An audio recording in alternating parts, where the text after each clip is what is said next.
Good evening, good late afternoon. Hello. Looks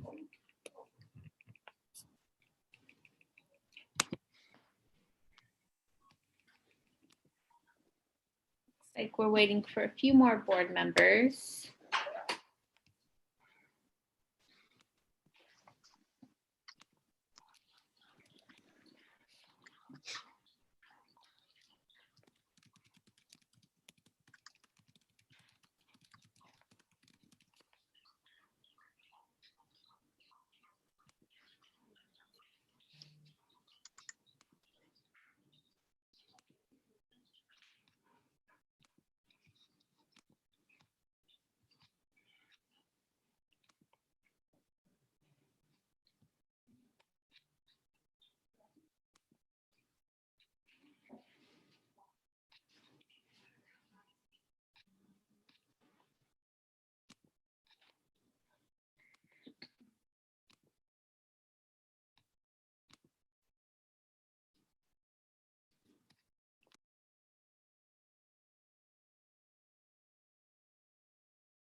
All right, well, it does look like we have a quorum now, so I will go ahead and call the meeting to order at 5:01 p.m. Dr. Weeks, would you mind leading us in the pledge? My pleasure.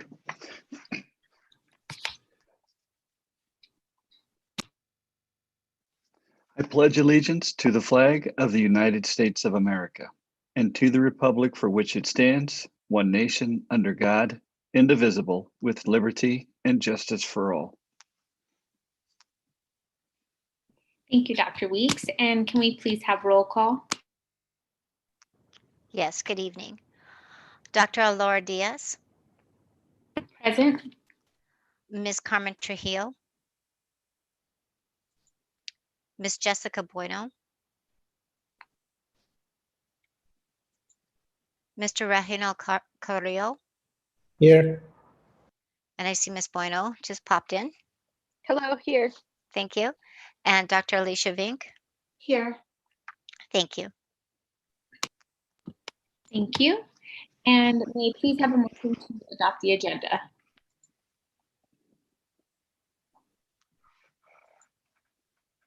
Reggie Carrillo, so motion.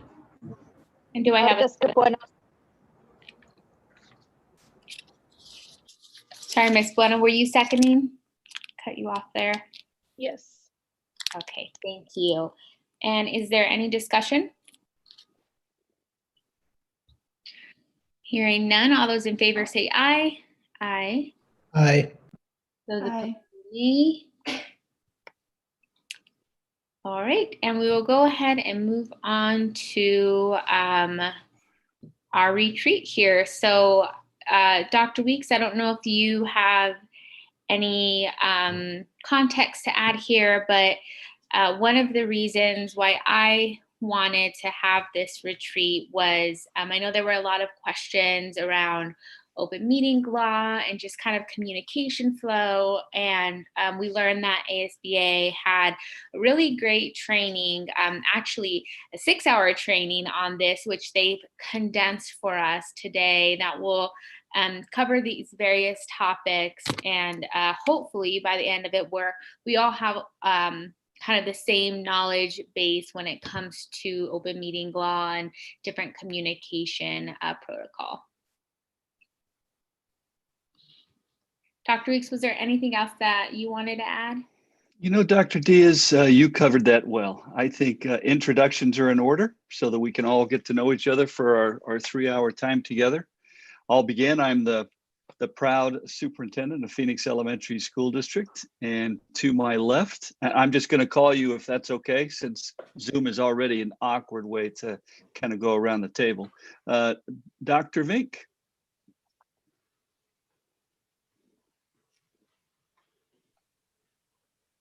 Yes, I am a brand new board member and community member and former teacher. Not sure what introduction stuff you wanted. I think that's fine. That's fine. Okay. Dr. Diaz, president of our board. Hi, thank you so much, Nikki, for joining us today. I used to teach, and now I work at ASU, and I am also a proud mom of a 2-year-old and a incoming infant. Ms. Carmen Trujillo, our vice president. Good evening, everybody. Sorry I was a few minutes late.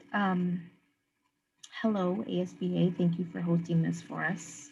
Looking forward to this evening.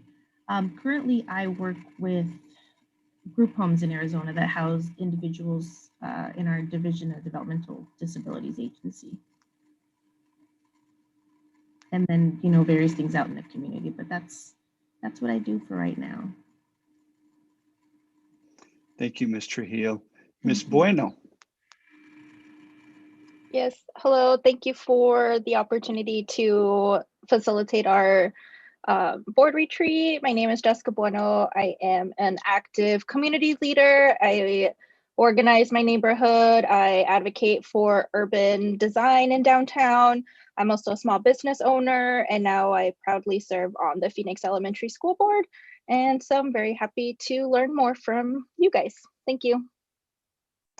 Thank you. Mr. Carrillo.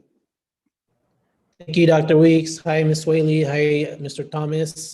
This is Reginald Carrillo, or Reggie. You could call me Reggie throughout this retreat. I am a current middle school educator going on 7 years. I teach history, social studies, and I'm also a community member, community leader.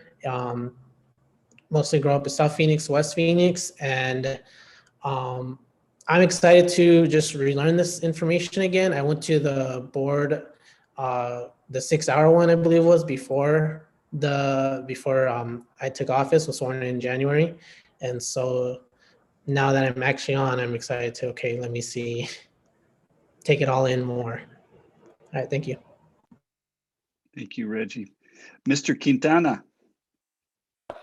Yes, thank you, Dr. Weeks. Martin Quintana, I'm the Chief Operations Officer here at the district, and in that role, I oversee the business services and the operations part of the house.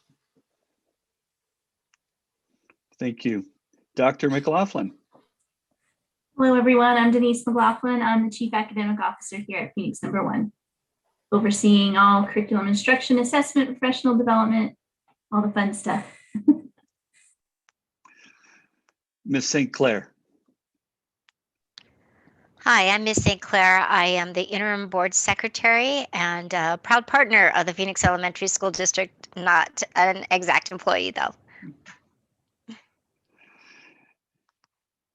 Mr. Troy Harris, the dark screen. Oh, hi. Troy Harris, Director of Management Information Systems for Phoenix Elementary School District. Nice to meet everyone.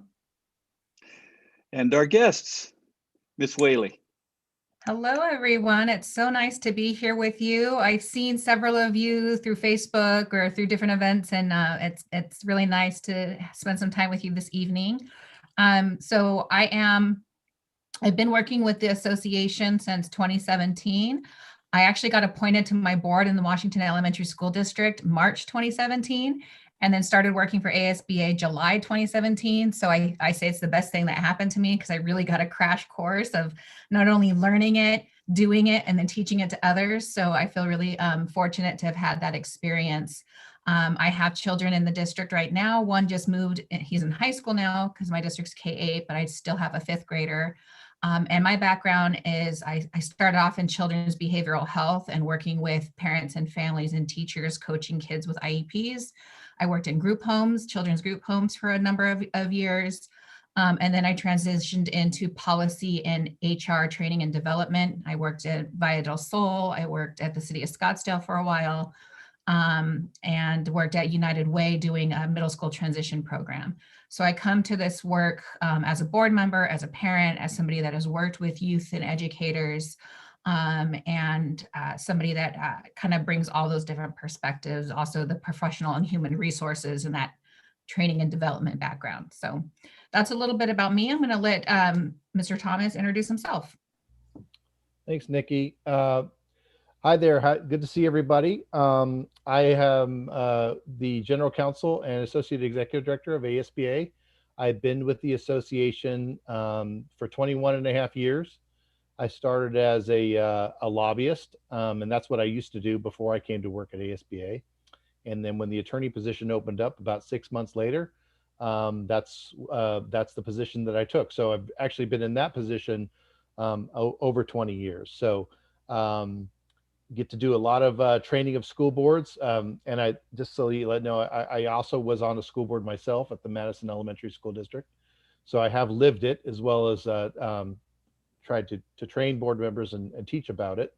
But it's always been an interesting journey fighting for public education in a state that you know, makes it challenging sometimes. But nevertheless, we keep fighting the good fight, and I see we've got a good group here that believe that too. So looking forward to our discussions tonight.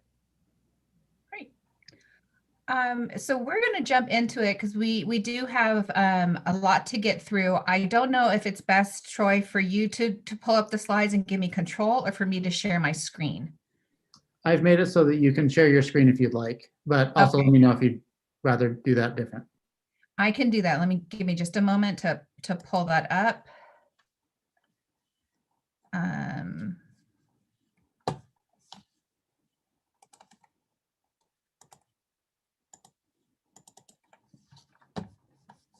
I have 3 screens going on here, so I have to find the right one. Slideshow from the beginning. Share screen, and here we go.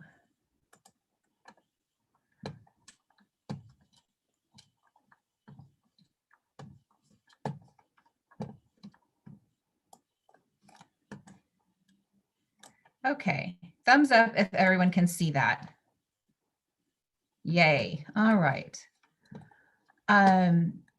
So we already did the introductions. I'm glad that we got those out of the way. I had a little fun thing to add in there, so if we get to it later, we can all share what our favorite treat or snack is, get to know, you know, who needs to bring what to the next meeting. But this is our overview for the evening. We're going to go over quickly some of the governance best practices. So that's going to be a collection of different slides. So if you've been through roles and responsibilities, or if you've been through some of our other trainings, some of the slides might look familiar, but I really took pieces of several trainings to just kind of highlight some governance best practices in terms of the role of the board. And then I took some of the slides from Mr. Thomas's open meeting law training. He has one that goes through 12 rules, but I really lifted the ones that had to do with communication, both between the board and with the community. And then we're going to end with communication policy and protocol. So we're going to look at your own policy with regards to communication, and then go through some best practices with how to deal with communication with various stakeholders. We will pause at the end of each section and give time for discussion. If you have questions, I think you can probably just note in the chat that you have one, and we'll try to stop when we get those, but otherwise we'll check the chat, and if maybe Mr. Harris or Ms. St. Clair can alert us to any of those when we take breaks, we'll get to them. Okay, so let's start with the governance best practices.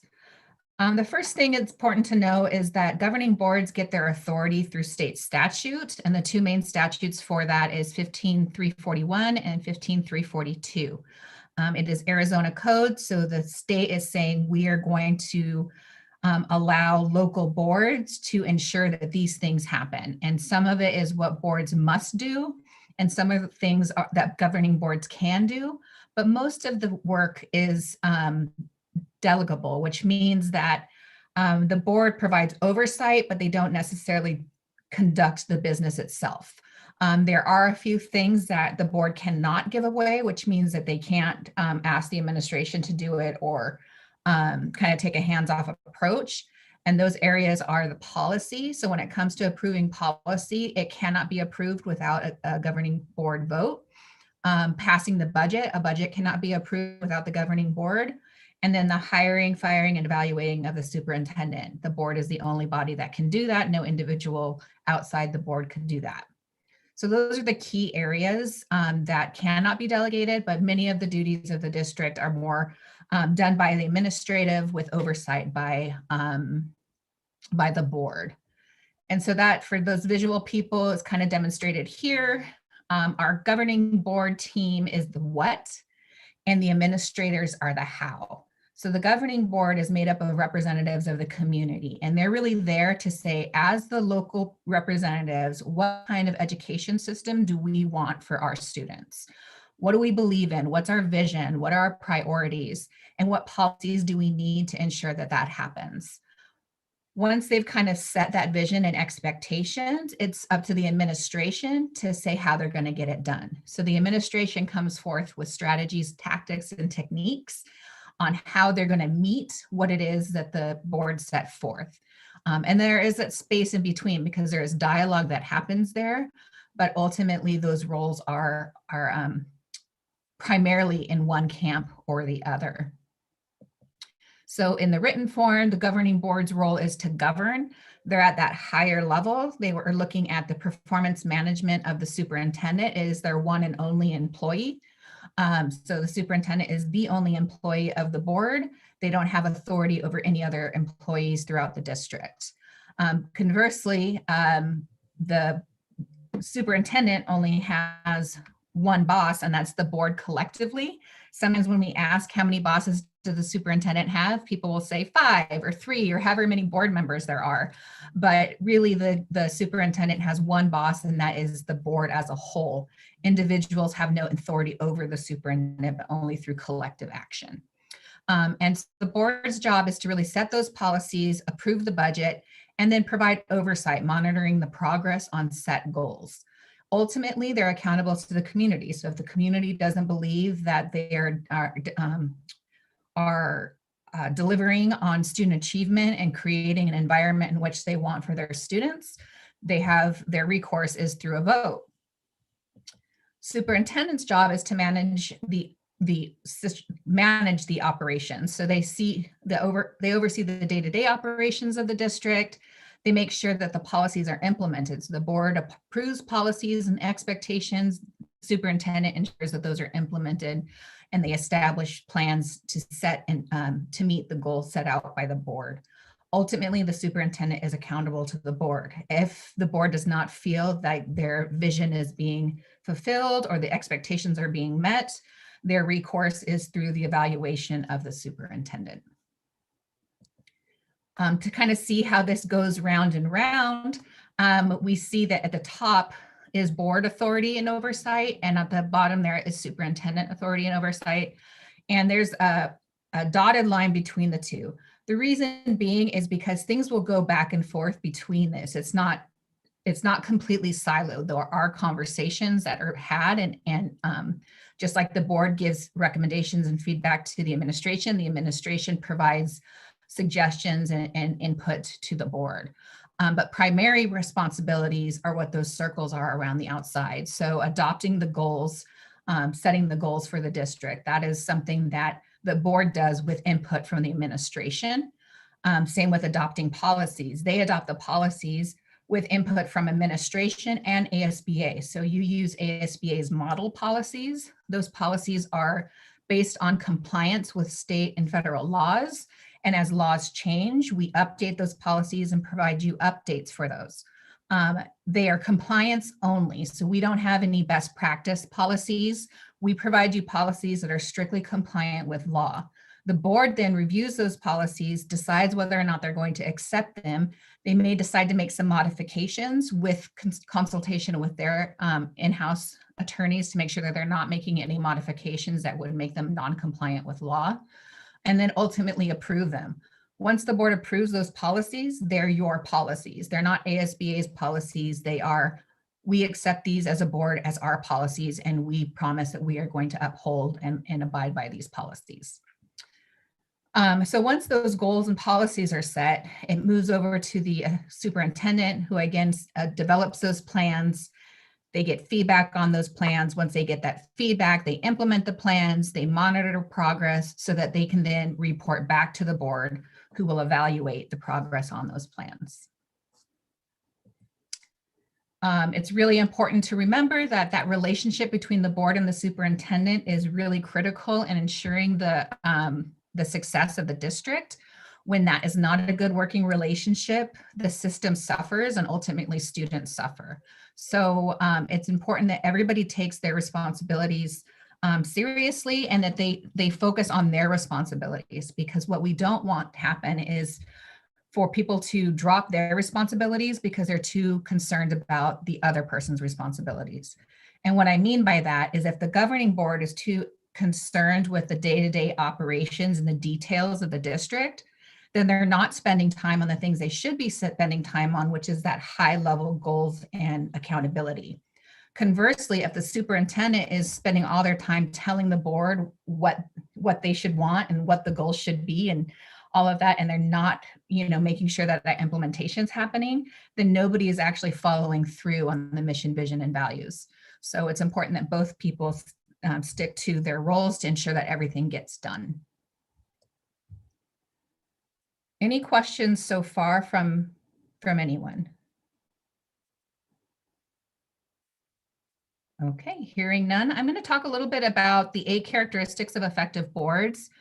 I think that it's really important. I love data. I love research. I see that we have multiple doctors in the room, so I'm sure you're familiar and comfortable with data as well. And so there has been multiple research projects out there looking at the impact that school boards have on student achievement. If the primary goal of the board is to ensure student achievement, people want to know, well, does it really matter who set that dais? As long as the teachers are good and the programming is good, can you still be successful regardless of who's at that board?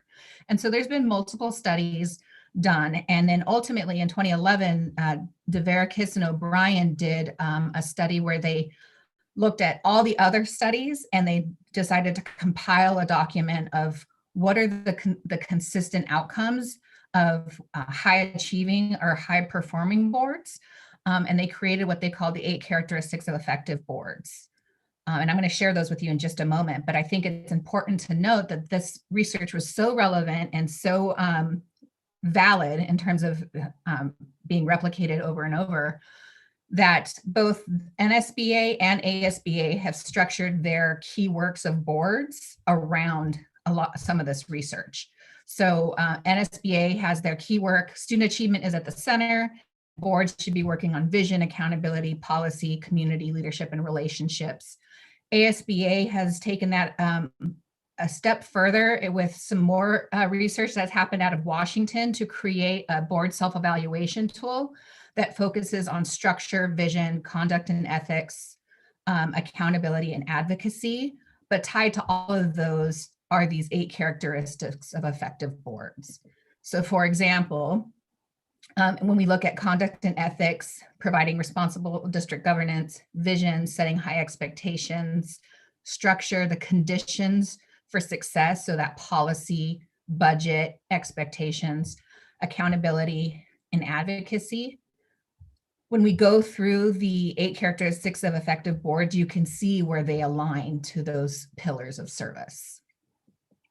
So normally we would spend a little bit more time on this, but I am going to invite the board and even the administrators, as we go through these 8 characteristics of effective boards, just be thinking about which of these characteristics do we think the board currently embodies that are real strengths of the board? What are some that are opportunities, either because you're just starting to develop that particular characteristic, or it's not a characteristic that you see as a strength of the board? Just be thinking about strengths and opportunities as we go through these 8 characteristics, because that's going to tell you a little bit about where the board might want to focus in the future to ensure that they're being the most effective board they can be. So characteristic 1 ties to the vision pillar, and it says that effective school boards commit to a vision of high expectations for student achievement and quality instruction by defining clear goals towards that vision. So this is all about making sure that the goals remain at the top and that the board is very clear on what they're trying to achieve, so that they do not get distracted by what I call the squirrels and shiny objects that come at us. So, you know, whatever that hot button issue is, or whoever happens to be loud and vocal at a particular meeting. By making sure that everybody is on the same page with what the key vision and goals are for the district, you can begin to eliminate the time wasted on things that are not as impactful or are not going to move you forward in your strategic plan. The second characteristic is having strong shared beliefs and values about what is possible for students and their ability to learn, and believing that all students are able to learn at high levels. This is kind of summed up by saying, if you don't believe it's possible, it's not going to be possible. So what they found in this research is that boards that were seeing really high student achievement, they had a belief system amongst their top leaders that that was possible. There were no excuses to say, well, because of our students, we, you know, let's just be happy with, you know, this reduced expectation. That didn't exist in these high achieving districts. The governing board did not limit or tone down their expectations based on any kind of challenges or outside factors that might be influencing or impacting their students. The third is accountability driven, spending less time on operational issues and more time focused on the policies to improve student achievement. So that's kind of what we were talking about before. They're spending less time on the day-to-day, what's happening at a particular classroom or in a particular department, and they're spending more time on that oversight, asking for reports, asking for protocols, asking for outcomes and data. When they focus on that and less about the micromanagement of individual classrooms or campuses, they saw better results. Effective boards have a collaborative relationship with staff and the community and establish strong communication structures to inform and engage both internal and external stakeholders. So school board members could provide specific examples about how they connected to and listened to the community. And this is important because, and we're going to get into this a little bit later, you absolutely want to have connections with your community. That's part of being a board member, is, you know, having your thumb on the pulse of what's happening, being able to hear from the various stakeholders in your district.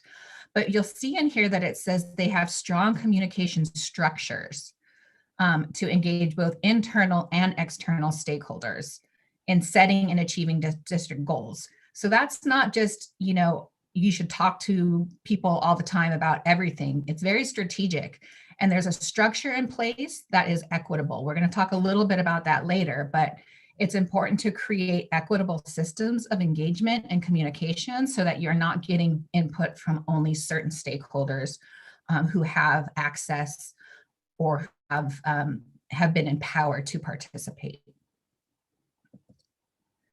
Number 5 is that effective boards are data savvy. They embrace and monitor data, even when the information may be negative, in order to drive continuous improvement. You can't fix what you don't know, right? So you need to be able to be comfortable with data and create a culture in which people are used to self-evaluation. We do this for our students all the time, right? They have all these benchmark assessments and all these different things that they have to do. We do this for our teachers. We track and monitor their success and progress. We have to be able to do that at a district level too. Data is so very important to both see where you're at and then track progress and intervention. As we provide budget and intervention and strategies, we need to be able to determine if those things are effective or not. And data is a way to do that. Data is also a key component to leading for equity. So if you've been through any of our equity trainings, or if you engage in our new Leading for Equity curriculum that we have, data is a big component of that because it allows us to illuminate where there may be gaps in opportunity. But you do have to create, as a board, an environment where data is used as a tool for continuous improvement and not what we call a hammer to beat people over the head with, what did you do wrong? Data can also be used to illuminate not only opportunities, but bright spots, areas where the district's doing really well and may want to replicate practices. So being very comfortable with data and having a healthy relationship with data is key to characteristics of effective school boards. Number 6 is that effective boards align and sustain resources such as professional development to meet goals. Professional development is one, and I think it's very interesting that they didn't just leave it at sustain resources, but they specifically called out professional development.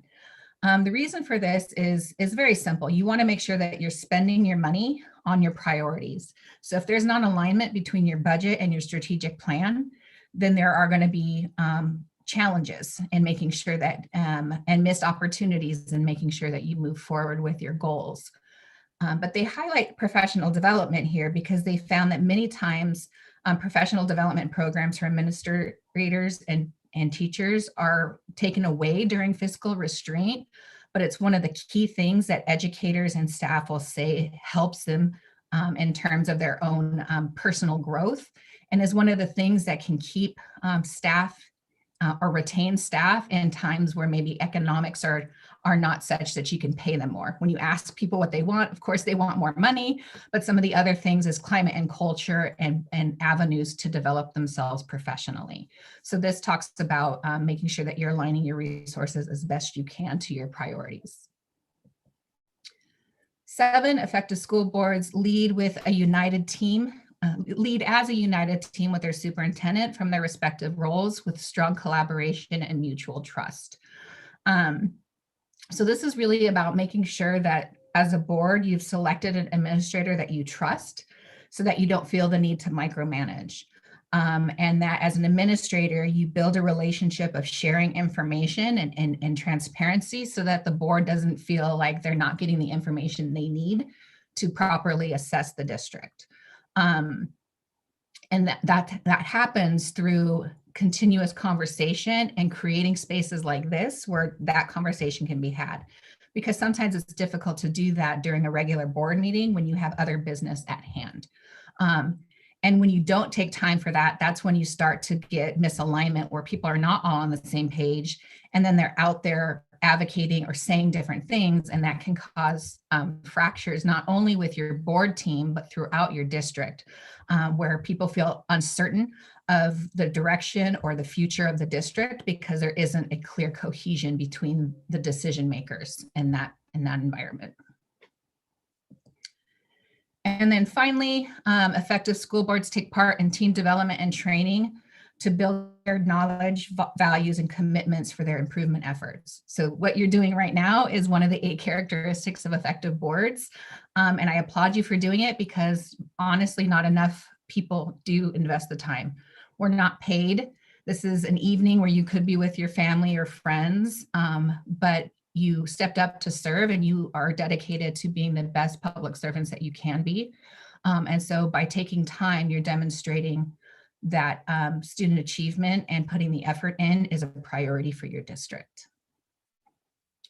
So those are the 8 characteristics of effective boards. As I said, it's tied into, we have a self-evaluation tool, and those characteristics really influence the questions that are in that self-evaluation tool. And the reason for that is because we want people to know where their opportunities lie there. We want people to use data in order to identify their own opportunities as a board so that they can continue to develop themselves as board members and as a board unit in order to be of best service to the district. And so we highly recommend, you do have a board policy on self-evaluation, but it does say may conduct annually. It's a requirement, it's not law, but it is a best practice that school boards go through a board self-evaluation annually. So I went through that very quickly. That's about a half hour, but I wanted to make sure that we left time for any feedback, questions, ahas that anybody has before we move to the next section. This is Dr. Vink. I have a quick question, maybe for even Dr. Weeks. Do we know when the last time our board did a board evaluation? Is that something that we commonly do? Excuse me, Dr. Vink, it's been the culture of the board not to do the self-evaluation. And so in my time in district, the board has not conducted a self-evaluation. follow the ASB guidelines on this. Okay. So if we went into that, it would be something, would be a change. Okay, is that something that we would just discuss and do since it's already part of our policy? It's not something we'd have to vote on. We just put it in a board meeting? How do you, or you do it in a study session? How do those happen? I would defer to Nikki and Chris on what other boards do to carve out time and do that self-evaluation. Yeah, so what I've seen boards do is if they're interested in the board self-evaluation, because there is currently in the policy a document of an evaluation tool of sorts. It's outdated, and we are trying to get people to use the new online tool instead, unless they have one of their own making. But the idea is that whatever evaluation tool that you use, that you do something with it. So you take the evaluation tool, you do some analysis around it, and then you create some objectives. This particular evaluation focuses on the board. So the objectives that are going to come out of that are going to be board objectives. So not things that we're going to give to the administration, but things that the board are going to commit to do. So it does come before the board. Most people will say, hey, we want to do an evaluation. What tools are available to us? What tool would we like to use? And then if there's agreement around the board, usually the board president or superintendent will reach out to ASBA and then we'll help them conduct that. It's an online assessment. So we're able to collect that information, send a link out, collect the information, and then generate a report. But that usually does come before the board because you're asking the board if they want to participate in that. Okay, thank you. And then would you recommend that being brand new board members that we wait a whole year and then do it, or that we did something sooner and then did one a year from that? I think that there's pluses and minuses to both. I've done the evaluation with boards that have several new people. And I know for the board members taking it, they feel a little bit challenged by that because they don't feel like they know enough about the board. But I will say that in taking that and being honest, because there's a series of questions and there's always this thing, an option to say, I don't know. And what I have found with boards that have a lot of new folks is they're able to at least see where they don't know things and they know where they can focus their professional development in the upcoming year. So I would say there's a plus and minus of doing it with new board members. It can be challenging because it feels like I don't know what the right answer is. But if, again, we take this in the spirit of improvement and identifying opportunity and not necessarily a reflection of what we think our district administrators are doing, it can be a useful tool for guiding your professional development. Fantastic. Thank you so much. Nikki, I do think we have a comment in the chat. Okay, can somebody read that to me? It was kind of just a sidebar. This is Carmen Trujillo, Ms. Vicky. Just since you noted there was one online that we might be able to either review or use in the future. I just wondered if that link could be added in to the chat there for the group. But I did have another question, and I hope it'll be a pretty quick one, just based on your experience. But you mentioned keeping continuous conversations going in order to increase transparency and communication and that collective type of efficiency, I guess. And I just wondered what that looks like for you. What do continuous conversations look like in your district?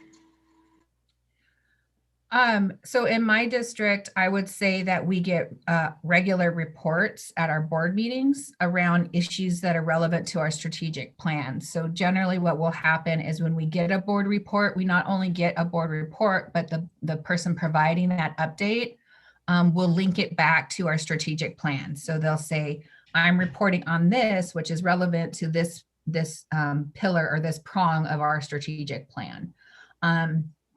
I will admit that I wish we did more group professional development study sessions. We don't have a history of doing a lot of those in my particular district, but I would say that that would be another example of, providing opportunities to meet I would recommend at least quarterly, but I know some districts will schedule at least one study session a month.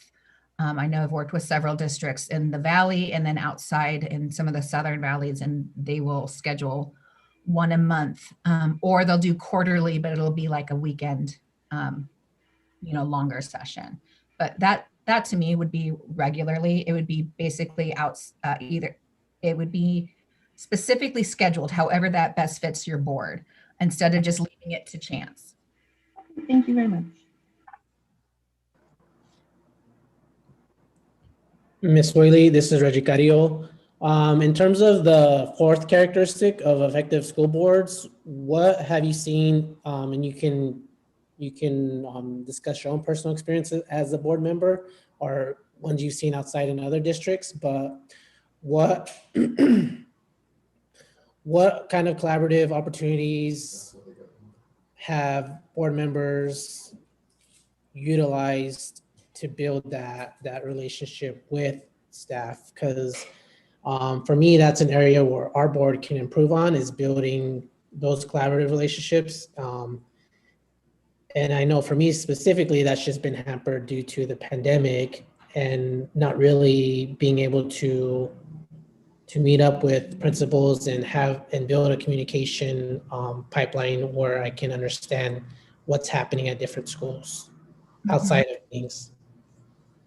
So I think that there's not a one size fits all for this.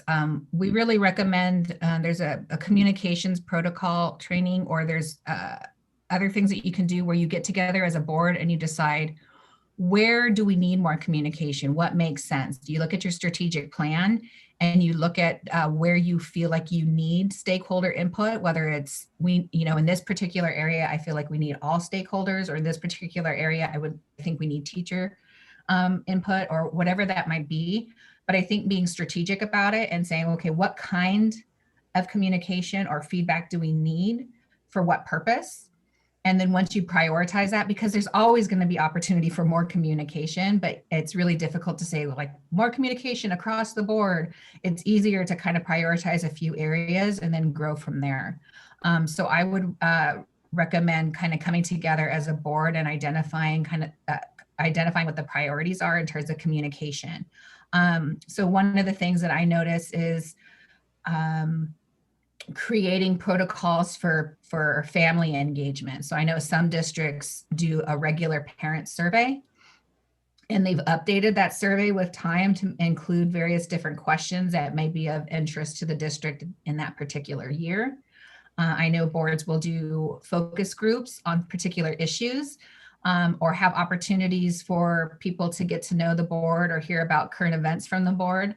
I think can be dangerous, and maybe Chris can talk to this too, when you say, hey, we're going to have two board members sitting here and we're going to answer whatever questions and basically like just let everybody come and dump whatever they want on you. I don't think that that's always productive, and you wind up spending a lot of time, and there may be stuff that comes up there that the board is not prepared to address. And then you wind up, looking like you took their feedback but then did nothing about it. So I think you have to be strategic in terms of what kind of communication you're looking to collect, and then what's the most equitable way to gather that information. I don't know if that helps, but I think coming up with it as a district and as a board, but then giving guidance to the superintendent is definitely a strategy there. I don't know if Chris had anything to add.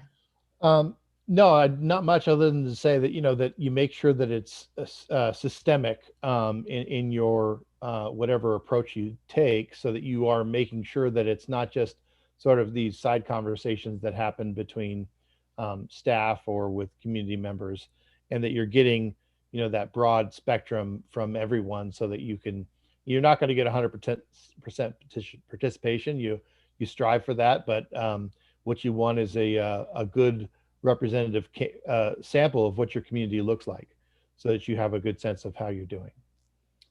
And I think a good place to start is to look at the opportunities that already exist by policy. And we're going to go through those after open meeting. Actually, we're going to talk about one of them in open meeting. So we're going to talk about call to the public. I think by being very clear about how to use call to the public, what can be done, what people can expect if they do come to the call to the public. I think that's one way that you can increase, because then you're making it clear this is an opportunity for anybody to do. How do we communicate this out to people that this is an opportunity? And how do we make it very easy for them to understand what can and can't happen in that opportunity?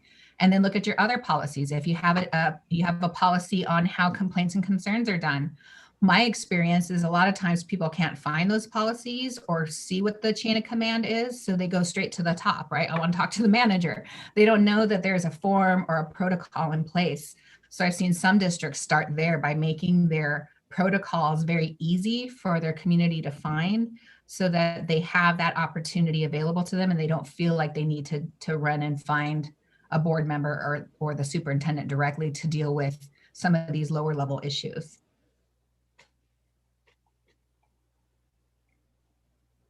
So we'll definitely talk about that when we get down to the communication policies after open meeting law. Thank you. Chris, I'm gonna go through the slides and just have you tell me next slide. Okay, that works. Okay, let me get back up here.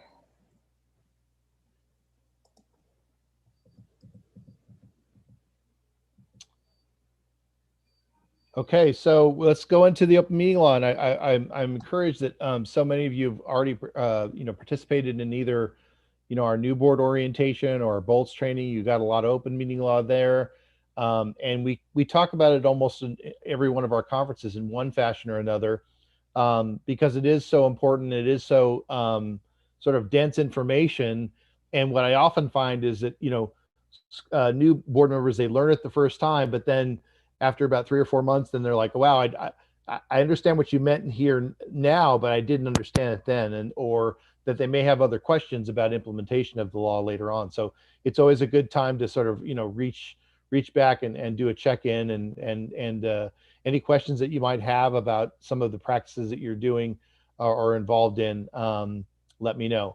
So the first thing I always start with is kind of just letting everybody know why the law exists in the first place, because if you know why it's there, you have a better chance of interpreting it correctly when it comes to implementing it.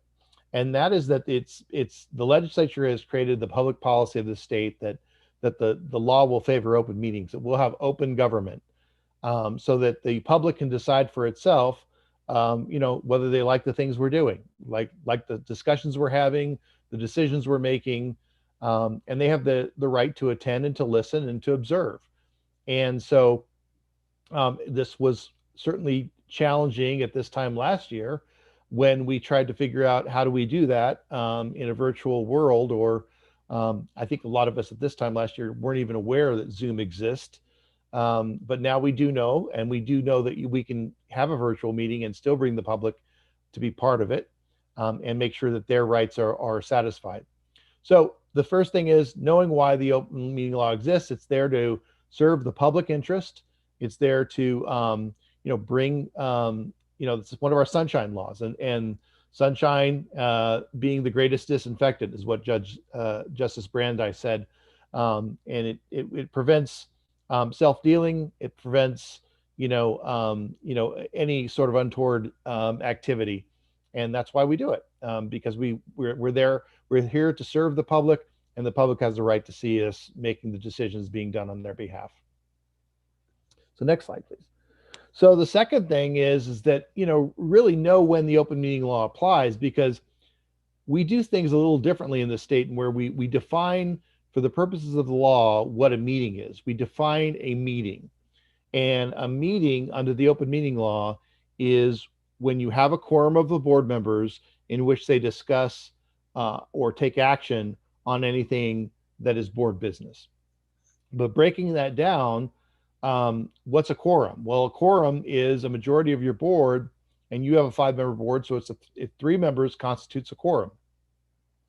It also applies, though, to any subcommittee of the board. We call an instrumentality. So if the board creates a subcommittee by motion or by policy, that subcommittee also has to follow the open meeting law. So The quorum requirement can be met not just by 3 board members being together at the same time, but as we can see here, we have all 5 board members that are here, even though they're not in the same space physically, in the same place. So it does include then participation through conference calls or phone calls.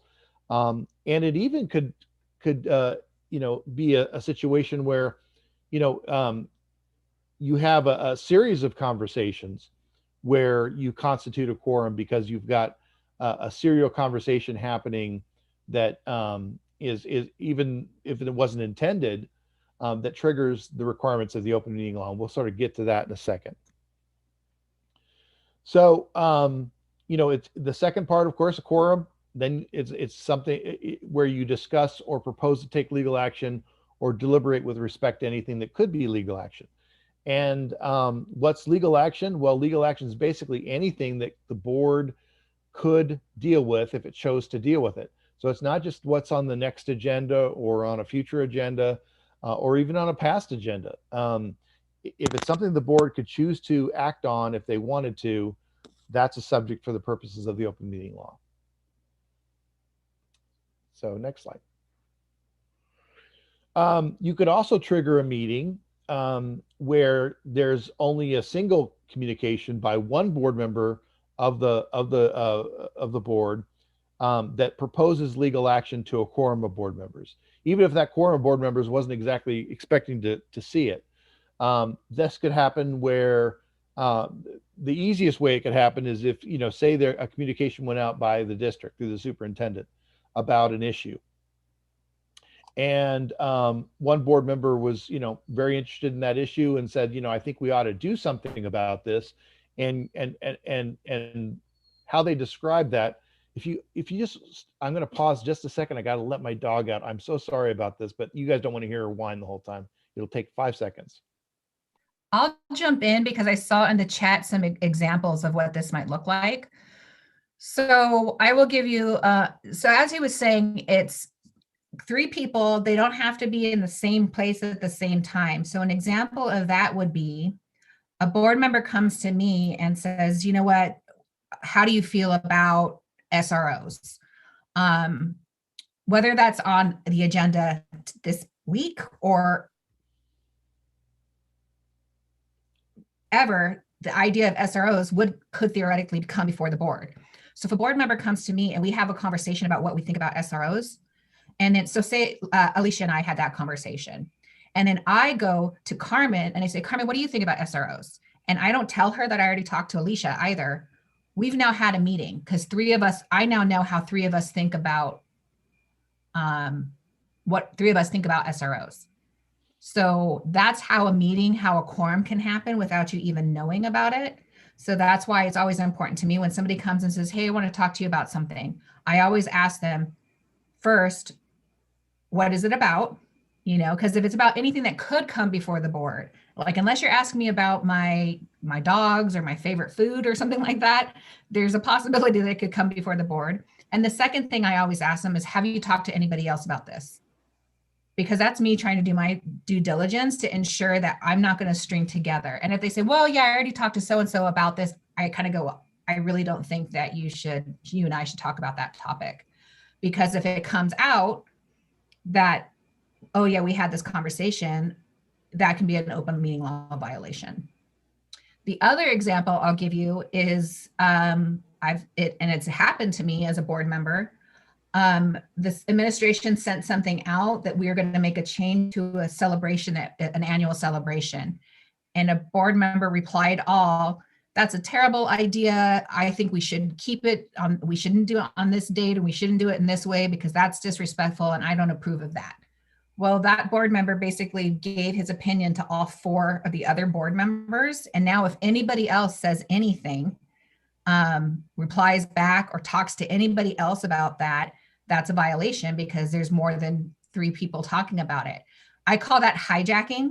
I hate when board members do that, and they don't always do it on purpose, but they basically put their opinion out to the entire board, which prohibits any other board member from having a conversation about that with anybody else on the board because they already know how one board member feels about that.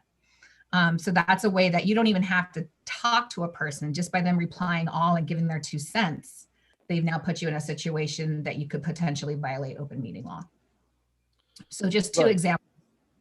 And so what's the easy answer to when this problem happens, where you've already had, somebody approaches you with the SRO question, and as Nikki said, you ask that person whether or not they've already had a conversation with another board member about it, and they say yes. What you say there is like, let's get it on the agenda. Let's put this, there's clearly enough of us that are interested in this topic to do a check-in to get this on the next agenda.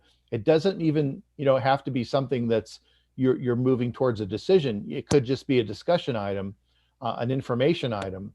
Now you want to work with the superintendent to do that so that you have an informed discussion and you make sure you bring it up in the appropriate way. But that's always going to be your best solution when these kind of things come up, is to get it on the agenda, and then it's just all above board. I just want to take a special note about email, though, because email is a special kind of situation, a trouble spot where, it really, you could start off with the most innocent of reasons to sort of communicate and end up in a bad place very easily. In that if, say the superintendent or the board president sends out an email, it could be as innocent as saying, this is a list of the items that we are looking at for the next agenda. But if another board member responds to that and says, well, I don't think we should deal with that. I think we already dealt with it, and I don't want to talk about that anymore because it doesn't have any merit and blah, blah, blah. And then you have another board member that chimes in saying, well, I do want to talk about it because I think it does have merit, and I think that we've got some new information about this. You've strung together a quorum talking about something, even though you didn't intend to do that. And even though it's under the idea that all we're doing is talking about whether or not we want to talk about it. So it can get out of hand quickly. So I just suggest to you that there should not be direct communications amongst any kind of group email. The superintendent, when he sends out information to the board, we strongly encourage that that go out under the blind copy of an email so that board members can't inadvertently reply all, and that each email have the disclaimer at the bottom saying you should not forward or reply all for the purposes of, so that we don't violate the open meeting law.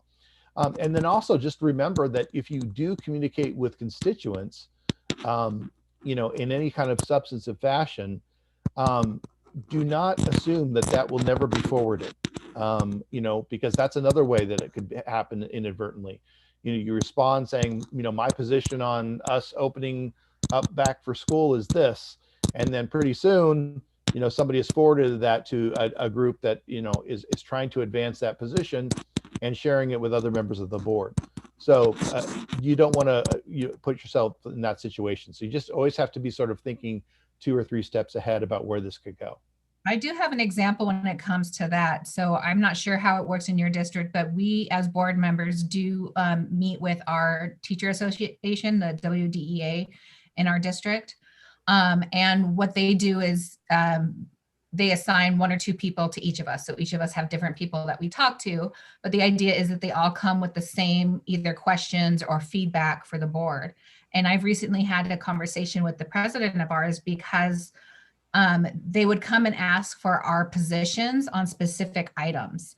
And I let them know I was really uncomfortable with that because what essentially they do is they then get back together and they share what their conversations were with the board. And then they're having a meeting for us without us even knowing or being in the room. So if I tell you, oh, my position on this is this, and another one of the WDEA people talk to 2 other board members and they come and say, well, their position is this and this, you all know something before the community does, before even the board members do, because we don't know each other's positions, but now you are in that particular group is in a position to have known what the board is thinking before anybody else. So again, being careful with sharing your positions on specific things that could come before the board with groups that may then take that information to other board members or share that information with others is also something you need to consider. Doesn't mean that I don't talk to them. I just made sure that I was clear with, I would much rather hear what your input is than give you my position on certain things, so that I can take your input into consideration when I make decisions and not jeopardize potentially violating open meeting law. Right. Absolutely. And you know, as you probably all know from your BCA policy, which is your ethics policy, it's also you know, you're supposed to keep an open mind and sort of you know, have your independent judgment and make the decision at the board meeting, and keeping, you know, so that you're open to new facts and new information, that you might change your opinion. You might, you know, another board member you know, may change your opinion, so that you don't, you know, put yourself into a lane too quickly. And that's another reason why, like, I agree with Nikki. You know, you take information in, you say thank you. It's going to go into sort of, you know, into my thinking on this subject. But you know, there's still a long way to go before we get to the decision point. So, and we just talked about that. So let's go to the second one. You know, the next one is that, you know, your governing board members cannot direct staff members to communicate in a manner that would otherwise violate the open meeting law. This is basically just, you know, communicating through a staff member to the entire board, where you're passing information through the staff member. And you know, this is doesn't happen too often, but you need to be aware of it. Certainly the staff member needs to be aware of it, and needs to make sure that, you know, you're not being served, you know, communicating other thoughts and positions of other board members, because that if you string together a quorum that way and you make a decision essentially through that staff member, it's a violation for both the board members and the staff member. An example of that, unfortunately, our board secretaries can sometimes be in that role, or our superintendent. So if a board president says, hey, can you see if other board members are interested in having this on the agenda? You're essentially polling the board to see if whether or not they want to take action or discuss that. And by doing that, you're using that staff person to go around and collect information that you wouldn't be able to directly ask yourself. So then you couldn't ask that board, that staff person to do that. Right. And so just as a couple thoughts. Remember that these rules apply to all meetings of the board, no matter what they're called. And we had a question about retreats. Yes, absolutely. Tonight you had an agenda. You're limited to those items that appear on the agenda, and as long as that agenda describes the things that we're going to talk about in, you know, both as broad as you can get it and as specific as you can get it, and you stick to that agenda as it's presented, you have no problem under the open meeting law. So retreats tend to be, you know, have broader topics and to allow for, you know, more free-flowing discussion, but you still have to be on topic. You can't bring something up that's completely not related to the topic at hand. Subcommittees, be aware of when you create them and whether you want to create one or not. There is a difference between a board subcommittee and a superintendent subcommittee. There are often administrative subcommittees that are created to give the superintendent input to give a recommendation to the board. And if it's done through the superintendent and the superintendent is not acting under the direction of the board in doing so, those are not subcommittees for the purposes of the open meeting law. And that could be things like, you know, putting together your budget or getting recommendations of your principals for some big issue that the district is dealing with. That's all fine. But if the board says, you know, we direct the superintendent to do this, you just created a board subcommittee. So you may not want to do that. And then just remember, it's about anything that could come before the board. And lastly, watch the parking lot. When I say that, it's avoid those sort of obvious appearance issues where people will assume the open meeting law is being violated, even if it isn't. I just think it's best to try to avoid it when you can, when it's easy to avoid it. So after the board meetings, you know, kind of usually you've had enough anyway, and you're ready to go home. But you know, lingering in the parking lot with a quorum of board members talking about what just happened, that's going to be an open meeting law violation every time if it can be proved. And just to piggyback off of that, where people have the perceptions are the people that are probably upset about something. So they'll be looking for that perception to be kind of made. And then they go for phishing expeditions, right? Because public records, they can request all emails, phone calls. If you're using your personal devices to do any kind of board business, they can request records from that. And they may, maybe there's something minor that you didn't think about doing that was a complete accident, but if they go fishing for it, you're opening yourself up to risks. And they start phishing when they start to make those assumptions, because the perception is these board members are really buddy, or these group of board members always talk together. Even if you're just talking about your shopping list, if they have a reason to go digging, you don't want to give them that. So that's just kind of a tip, I guess you could say. Okay, so these are kind of the logistical aspects of the open meeting law that you need to be aware of. Often these are taken care of by the superintendent and the board secretary, but you need to be aware of them as well, because they are very specific requirements under the law that could get the board in trouble. So we'll just take them in order. Location. So your meeting should be at a public facility in the district. They have to be accessible to the public. And in this time where we're doing virtual meetings, that means, it can be over, any kind of platform. But as I saw that you guys did appropriately, you have real-time access provided to the public at the same time, so that they can see the deliberations and the discussions happening. That satisfies that requirement.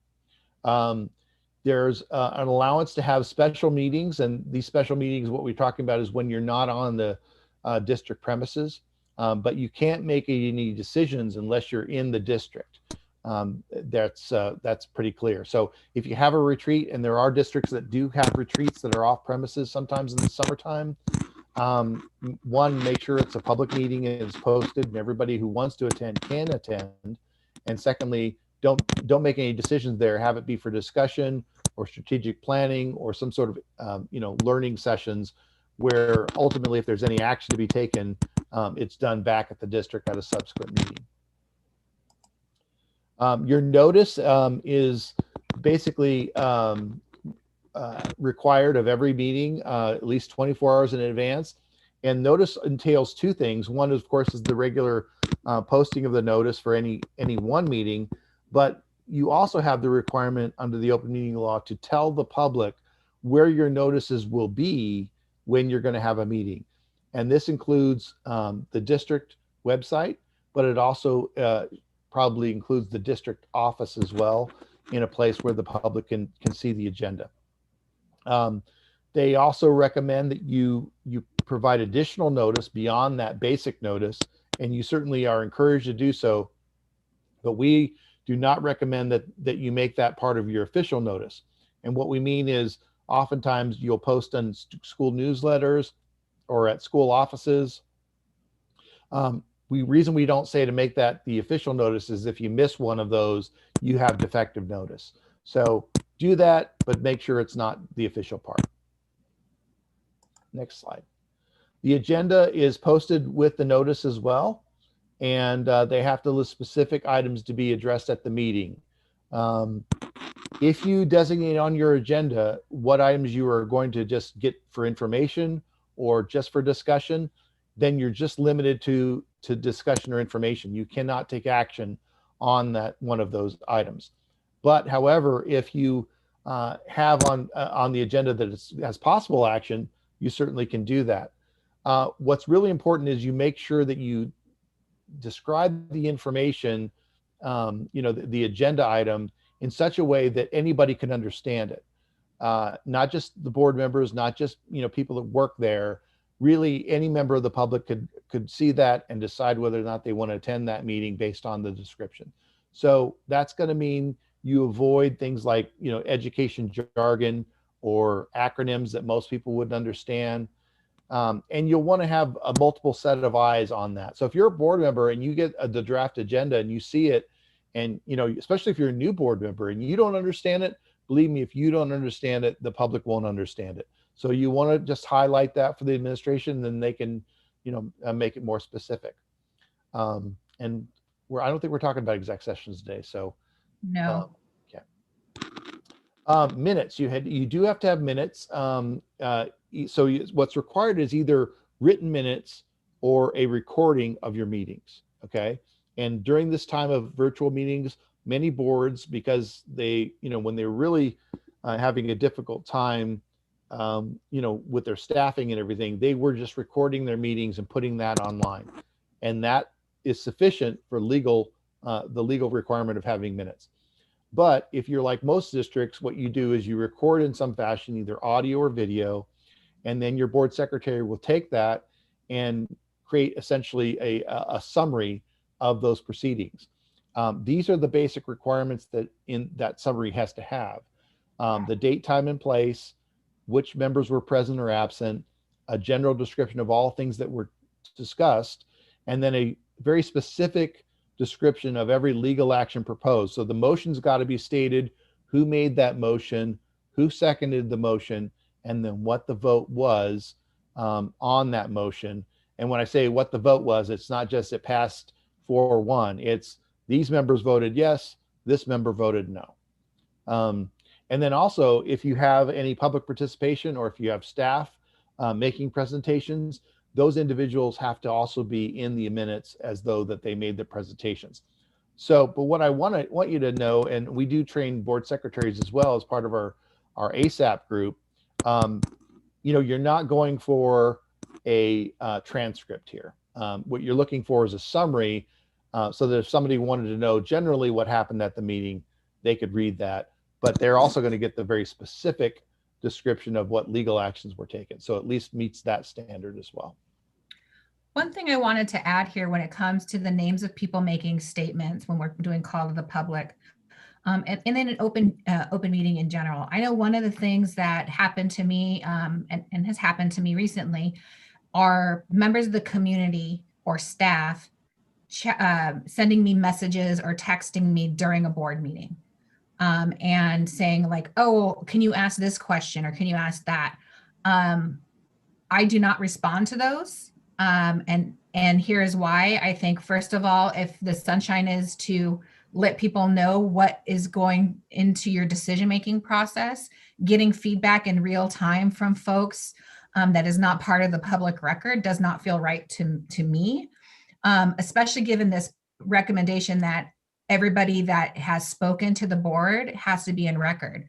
So unless you're turning over all your chats and saying, hey, by the way, all these people chatted me in real time, or you're taking the live stream chats that are happening and entering those people's name. But if they put their name as, Gabe's iPad and you don't know who that is and they're making a comment, those people should be part of your minutes and records too, if you're using that feedback as part of call to the public. In my opinion, I don't know legally if that, Chris can maybe speak to that, but I would just be really careful about getting any kind of fed information or questions or anything like that during the board meeting. Another reason for that is if people, now in Zoom, it's easy to turn our cameras off, right? But when we're in public, people can see when you're using your phone or texting. Thinking about the perception thing again, they're going to be wondering, what kind of conversations are you having? Are you texting other board members? What are you doing with that? If they want to do a public records research and they can show that you use your phone for board business, again, they can request your personal cell phone records and text records to ensure that there wasn't a violation of open meeting law. And Chris, if you just want to. Yeah, that's right. And so keep in mind when we talked about, what the rights of why we have this law and what the rights of the public are. And it's the right to attend and to listen. But basic in that is that we get to see what's really happening. And if there's discussion and there's text messaging going back and forth with staff members and board members to collectively, if I'm a member of the public, I'm not really seeing what's happening at that meeting. And so one thing is any text messages sent by board members or staff members are going to be public record. It doesn't matter if it's on your own personal device. If it's done pursuant to a public duty, it's public record and it has to be retained and it has to be disclosed upon request. And secondly, it potentially could trigger the open meeting law as a violation. So in this day and age, when we're all on our smartphones, and we might just be looking up and making sure that there's everything's okay at home, or maybe you have what does that acronym mean? I don't want to look stupid asking the question. You know, that's not an open meeting law violation, but you just need to also be aware of appearances and try to avoid that when you can. So, but first of all, don't be texting other board members. I just think that's a bad practice. So I want to take any questions that we might have at this point. Larry, Dr. Weeks has one. Okay. Thanks. Actually, I have several. So listening, can staff be subject to the open meeting law? The staff is subject to the open meeting law in the sense that they cannot help the board violate the law. I mean, the open meeting law is predominantly, or it's exclusively focused on public bodies. But if staff helps or facilitates in any fashion the violation of an open meeting law violation, yes, they are subject to the same civil penalties that the board would be. Okay. So my next question is, we have new board members. How can board members discuss topics on the agenda legally? So the easiest thing is to say, you know, at the board meeting, you know, that's the easiest one and the one that should be encouraged the most. However, you know, if board members have questions about topics that are on the agenda, they certainly can call the superintendent or the board president. Superintendent primarily, I think, for the background of those items. But if it's a procedural issue or something like that, they can certainly call the board president as well. But and at that time, there might be a good way of saying is that, you know, I have questions and I want to get the answers. You pose those to the superintendent, and then, you know, the superintendent very well may say, these are good questions. I think the rest of the board would like to know the answers to them as well. Why don't you ask them at the meeting? And so I'll be ready and I'll give you the same answers, give everybody the same answers that you got. Or if they have been done in written form, they can also be shared in advance of the meeting. Now, you don't want to go too far down that road and create discussion, but absolutely there are places to go if you have questions. The superintendent, being the chief sort of administrative officer of the district, is the natural place to go. Okay. What are some best practice tips on for board members to respond to, I'll say, influencers, people who would like to influence the outcome of an agenda item contextually? Yeah, well, I mean, it sounds basic, but you know, you want to thank them for reaching out and thank them for the information that they're able to provide. But what you don't want to do is, you know, bind yourself to a position or in any way commit to a position. You can say that they make some excellent points, and there are certainly points that you ought to consider or that you will be considering. It's tough because oftentimes you will find that the loudest voices are the ones that are heard, but they are not representative of the whole. I found this a lot. I watched a lot of board meetings, over the last year, like a lot of people have, a particular one on the wrenching decision of school closure. And with my own two daughters, I saw, parent after parent coming forward at the actual board meeting, giving testimony that they did not want to see the schools closed. And certainly understand that point of view.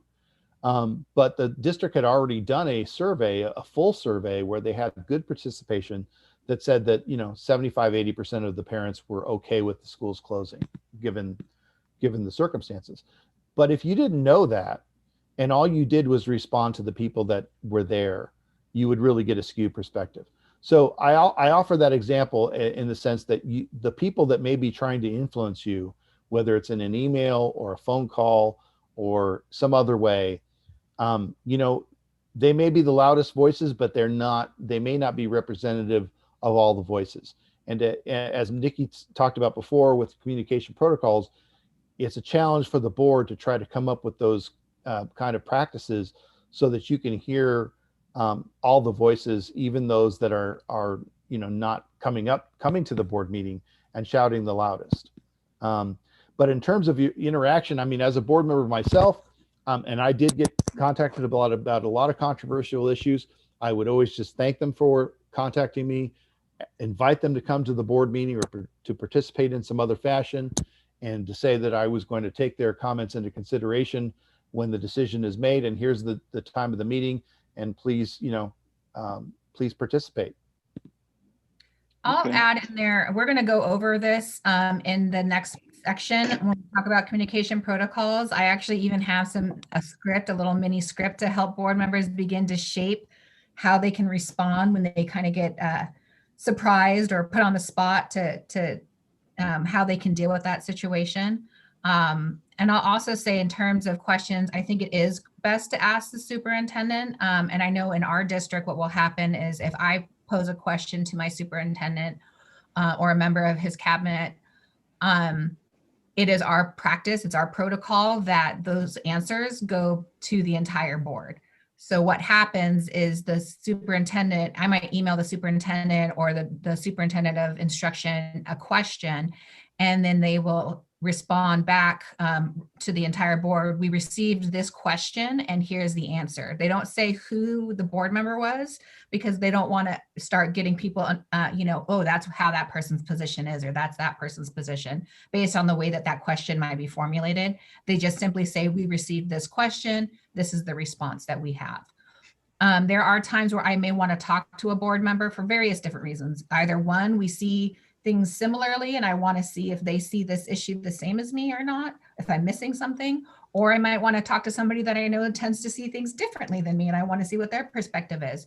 But again, following that, making sure that neither of us have talked about that issue with anybody else. Okay. Are there any reporting requirements? Reporting requirements as to You see the open meeting law violation. Gotcha. Is there a reporting requirement?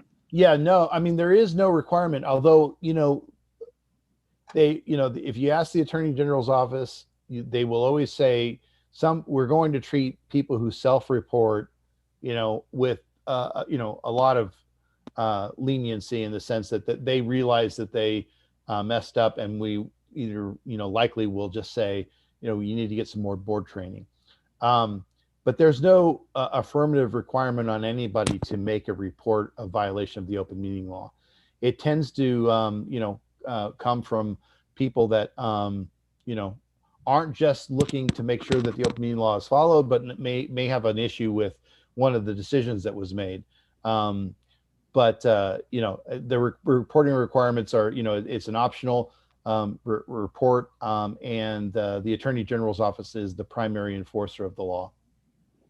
Two things, just real quickly, Larry, two things that a board member could do if they think that there's an open meeting law violation to protect themselves. As Chris said, there's the get out of jail free, showing that you tried not to participate in it, is of making it statement. So for example, in a meeting, if you feel like it's going off the agenda topic and you're starting to talk about something that's not on the agenda, a board member can always say, point of order, I feel like we're going off topic and that we may be in danger of violating the open meeting law.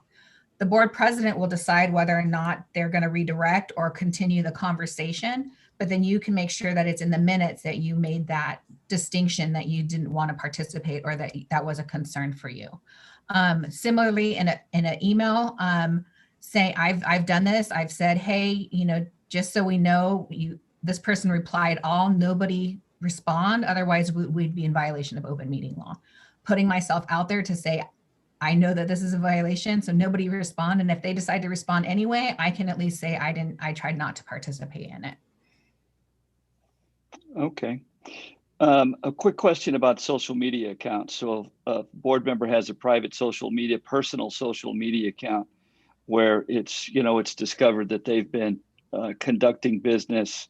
What happens then? I mean, it's similar to email, but social media moves a lot faster.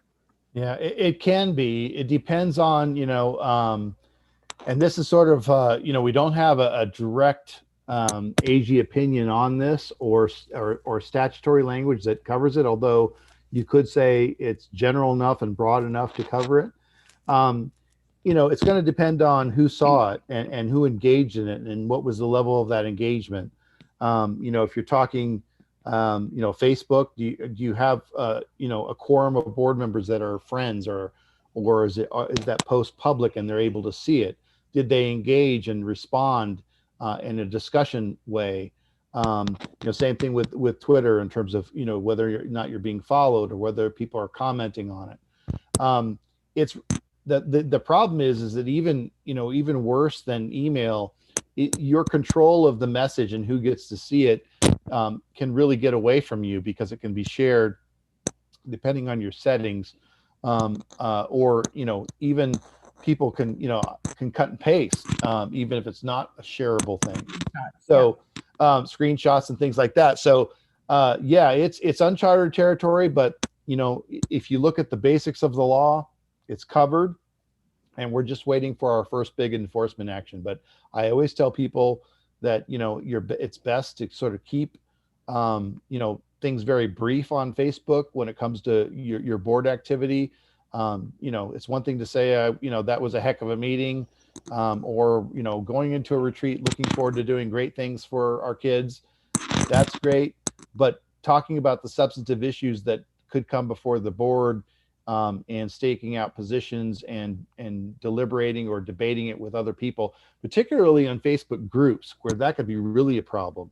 You may have a district group or one of those, Arizona's United for Education that's specific to your district. That's where you really could get in trouble pretty quickly. Okay, and my last question really may be addressed down the road, and that's the issue of equity. When boards tend to listen to one employee group over other employee groups or the community. And Nikki, I know you mentioned that there's a connection between board members and your teachers association. How does that play out in an equitable way? And if you're going to cover that later, that's fine. Yeah, I think we'll talk a little bit about that later. I'll talk about the equity issues and why it's so important to create structures around your communication, and making sure that you have mechanisms to collect the type of information that you want. Because some kind of similar to what Chris had said before, if they had not done that survey of all parents and they only listened to the people at the boardroom, we wouldn't have known. If I was in that situation, I was a board member that was hearing all of this input at the board table, but I wasn't sure if that was across the board, and the issue was significant enough that I think that I would want to make sure I had the input, I might ask for the district to create some kind of a survey, or some kind of mechanism to collect more information to ensure that was representative. I'll give you an example. When we were doing the return to school surveys, I had provided feedback that I thought we needed to be collecting some demographic data, because the original survey didn't say which campus it was coming from. And we didn't collect whether the people that were responding, we didn't collect any racial demographics along that either. So we weren't able to tell as a board who responded to that survey. Was it only from our more affluent schools? Was it only from our most southern schools? Was it only from a certain group of parents? And so in future ones, we did add demographic data so that we could begin to see whether or not we were getting representative data.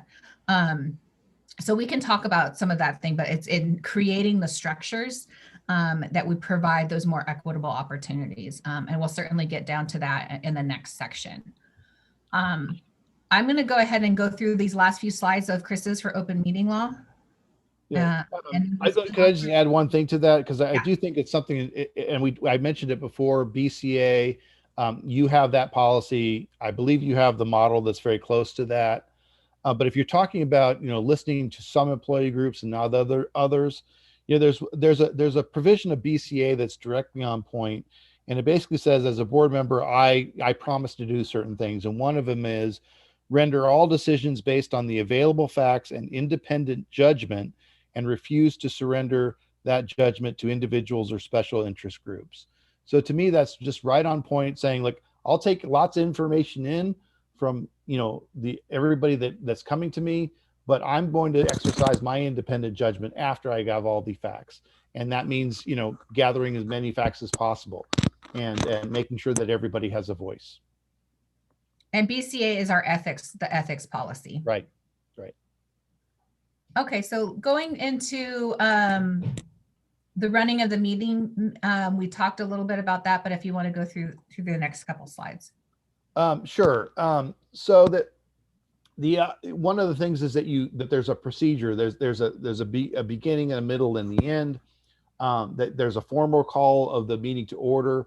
That you cover all the items on the agenda, and you can change the order unless it's time specific.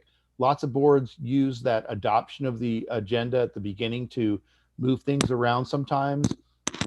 Unless you put on your agenda that you're going to deal with something at a specific time, which we don't encourage because that limits your flexibility.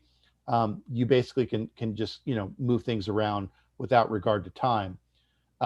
You can you cover all the items on the agenda, only those items on the agenda, and then you formally adjourn your meeting. So you got beginning, middle, and end, and there's some structure and there's some procedure that people can count on each and every time you have a meeting.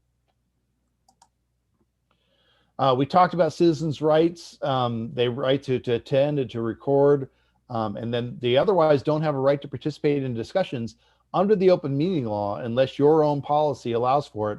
And my guess is that you do allow for it. But the good thing about it not being mandated by law is that you get to craft a policy that works for your district. So those are the basic rules of what they can expect under the open meeting law. Next. But you should know that the board is limited to only discussing with the public if the public is raising issues on the call during the call to the public. You really can only discuss or ask follow-up questions on something that appears on the agenda. If you allow for comments that are not only on the agenda items that night, but anything that could come before the board that may not be on the agenda, the public needs to be aware that you cannot discuss the matter. You can only ask for the issue to be looked into or ask for the item to be put on a future agenda. Generally, what boards will do is create a little statement of what the rules are, not so long and that it makes it feel like you're trying to talk people out of coming to the public and speaking, but saying, hey, this is our policy, that you are limited to X amount of minutes, that any profanity or certain racism or any kind of words like that will not be tolerated. That in the matter of, lots of different participation, we may reduce the number of reduce amount of time, like whatever your rules are around that, just making sure that those are consistent and clear to people who are participating. That's really what we would try to expect, so that the public knows if I'm going to come and talk, this is what I can expect. And then if they also know that you can't respond to anything that's not on the agenda, they'll know not to get upset if they come and they're complaining about, what are you going to do about this traffic stop or this bus stop that's in this high traffic area and that's not on the agenda. And you say, thank you for bringing this. I'm going to direct the superintendent to follow up with you, but we can't have a conversation on this at this time. That you're not being dismissive, but by law, you can't have a conversation about that because it's not on the agenda. Conversely, if it is on the agenda, if the transportation stop is on the agenda and you're hearing comment on it, it doesn't mean that you have to have a dialogue with them right then and there. You can ask a follow-up question of them, or later ask them to come back to the podium and ask a follow-up question, but you're not obligated to specifically respond to that person then and there. That's up to the board members to decide. Ms. Wiley? So, yeah, the question about getting items on the agenda, that's going to be decided by your BEDBA policy. And that is how your agenda gets created. Typical, if it's close to the ASBA model, what the superintendent in consultation with the board president will create the agenda. And the board president is there to represent the entire board. Board members at least can ask for an item to be placed on the agenda through the board president or the superintendent at least 5 working days before the meeting. So that's one way. Another way is many boards at the end of their agenda will have suggestion of future agenda items at the end of the agenda. That's okay. Just suggesting the item be put on the agenda and go through that process is not in itself a violation of the open meeting law. You just need to make sure that you don't discuss that. There's no substantive discussion of the issue or debate or anything like that. It's just a one-way communication. I'd love to see this on a future agenda. And then it goes through the process. As a board member, I might say, I would really like to have a report and discussion around our reading requirements. But don't say, I heard that this teacher was using inappropriate curriculum, or I don't like this, so I want to talk about what the actual don't start getting into a story about why you want it. You owe no explanation. And in fact, you should probably avoid doing that to not get into open meeting law. Just simply say what it is that you want. And then the superintendent and board secretary can follow up and get details as to what specifically needs to be put on the agenda. I'll give a best practice that I think is a best practice. It's something that we encourage, and it's something we do in our district. Our board secretary tracks those requests, either because they come in via an email to the board president and superintendent, or they come in at that call to future agenda items. Our board secretary will track the date of the request, what board member made the request, what the request was. And then there's a column for estimated date in terms of which board meeting it will be on that agenda. Or if it's not going to be on an agenda and it can be satisfied, if the board member says, no, you can just send me a report would be fine. We have a column that says, is this going to be a report, an email, a follow-up call, or actually an agenda item? And that spreadsheet is kept, and all board members can see, okay, look, they do know that I want this topic. They didn't forget. I see it on the list. I see that it's going to be addressed at this point. Oh, they have it here as just a report, but I really want to have a discussion about this. Let me go back and clarify that with them so that they switch it to a discussion and assign a meeting date to it. That really keeps it transparent so that no board member feels like they're being shut out, because we do have people that feel like, okay, well, the board president is blocking me out because they don't want to have this conversation. By having that document available to everyone, it makes it very clear kind of what's coming up. But it also gives the administration and the board president time to say, hey, we may not be able to get to that the very next meeting, but here's when we can get to it. Here's where it makes sense to fit in, because that naturally fits with another report that is due at that time. But that would be something that I would recommend. Again, these are all things that are part of our communication protocols training, where we sit down and we talk about protocols around agenda, communications, emergencies, all kinds of things, but that's a whole other training. Okay. So the penalties for open meeting law are severe. We talked about that there's, the AG has the primary enforcement responsibility, but the county attorney has jurisdiction as well. There's also a provision for civil enforcement. And I haven't seen this too often. Usually it's in a lawsuit where that's one of a number of claims that they're making. But it also just the very idea that there's an open meeting law violation or potential violation that's sort of hanging over you, it makes it difficult for the board to do its work. It makes it difficult for the district to maintain great relationships with the community, which is important for things like overrides and bonds and just general, we're all in competition for students, and we want people to believe that, we have, we're doing things the right way and that they can trust us. So this is the open meeting law is a law of based on trust, very much. But the penalties are a $500 fine per violation for a knowing violation and a $2,500 fine per violation for a second offense. Neither of these penalties can be paid for by the district or the district's insurance policy. They do come directly out of your pocket. So it's one of the reasons we do talk, a lot about open meeting law, because, my guess is that when board members wanted to decide to be on the board, They wanted to do good things for kids. They wanted to they're willing to volunteer their time, but they weren't willing to, sort of subject their own bank account for these kind of penalties. So that's why we talk about it so much.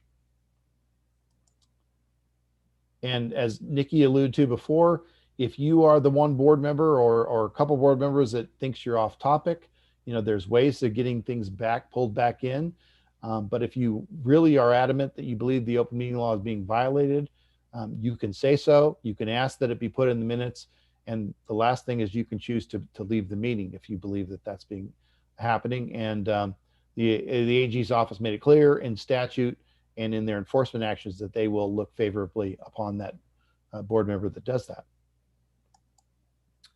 Okay, so we are wrapped up with that. I have 6:40. I know we are scheduled till 8 o'clock to do this, but I want to offer a 5-minute break for anybody that might need that to go check on pets or kids or anything of that nature. When we come back, we will answer any other burning open meeting law questions. You got the bulk of it. We took out executive session, so that whole thing. So that's something that you may want to review at another time. But if you have any other burning questions, we'll take a few more open meeting law questions before we get into the communication protocols.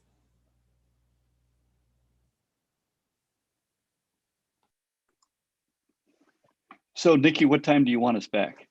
Let's say 6:45. That's 4 minutes. Okay. All right. See you at 6:45.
And I know there are several cameras off, but just I'll just wait for either Dr. Diaz or Dr. Weeks to let me know when they want to resume. I think Okay. we're full right now. Okay. Thank you. I know that that was quick. But I'm hoping that we might be able to get us out a little bit early. So we'll see how the rest of this goes.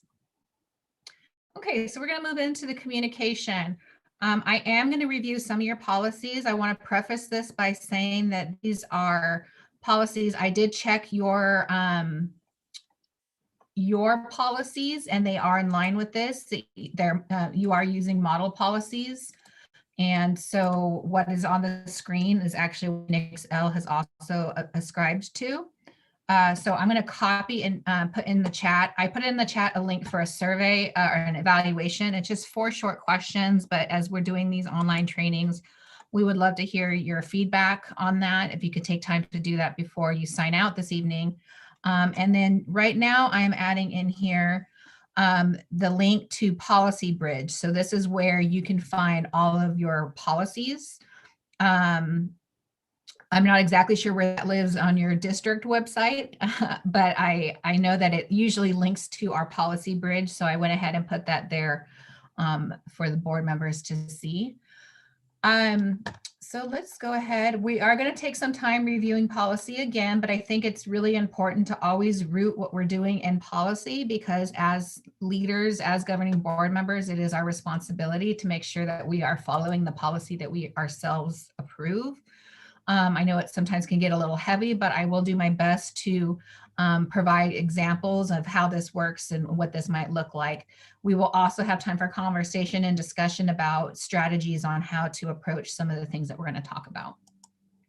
So as I said, really when it comes to working with stakeholders and addressing concerns, complaints, suggestions that come your way, falling back on policy will really be the best practice. The reason for this is because it is the right thing to do in terms of ethically. We have as boards a duty to uphold policy when it comes to the concerns and complaints. We need to make sure that we are doing that consistently. We want to make sure that we are not following policy in some situations, but not in others.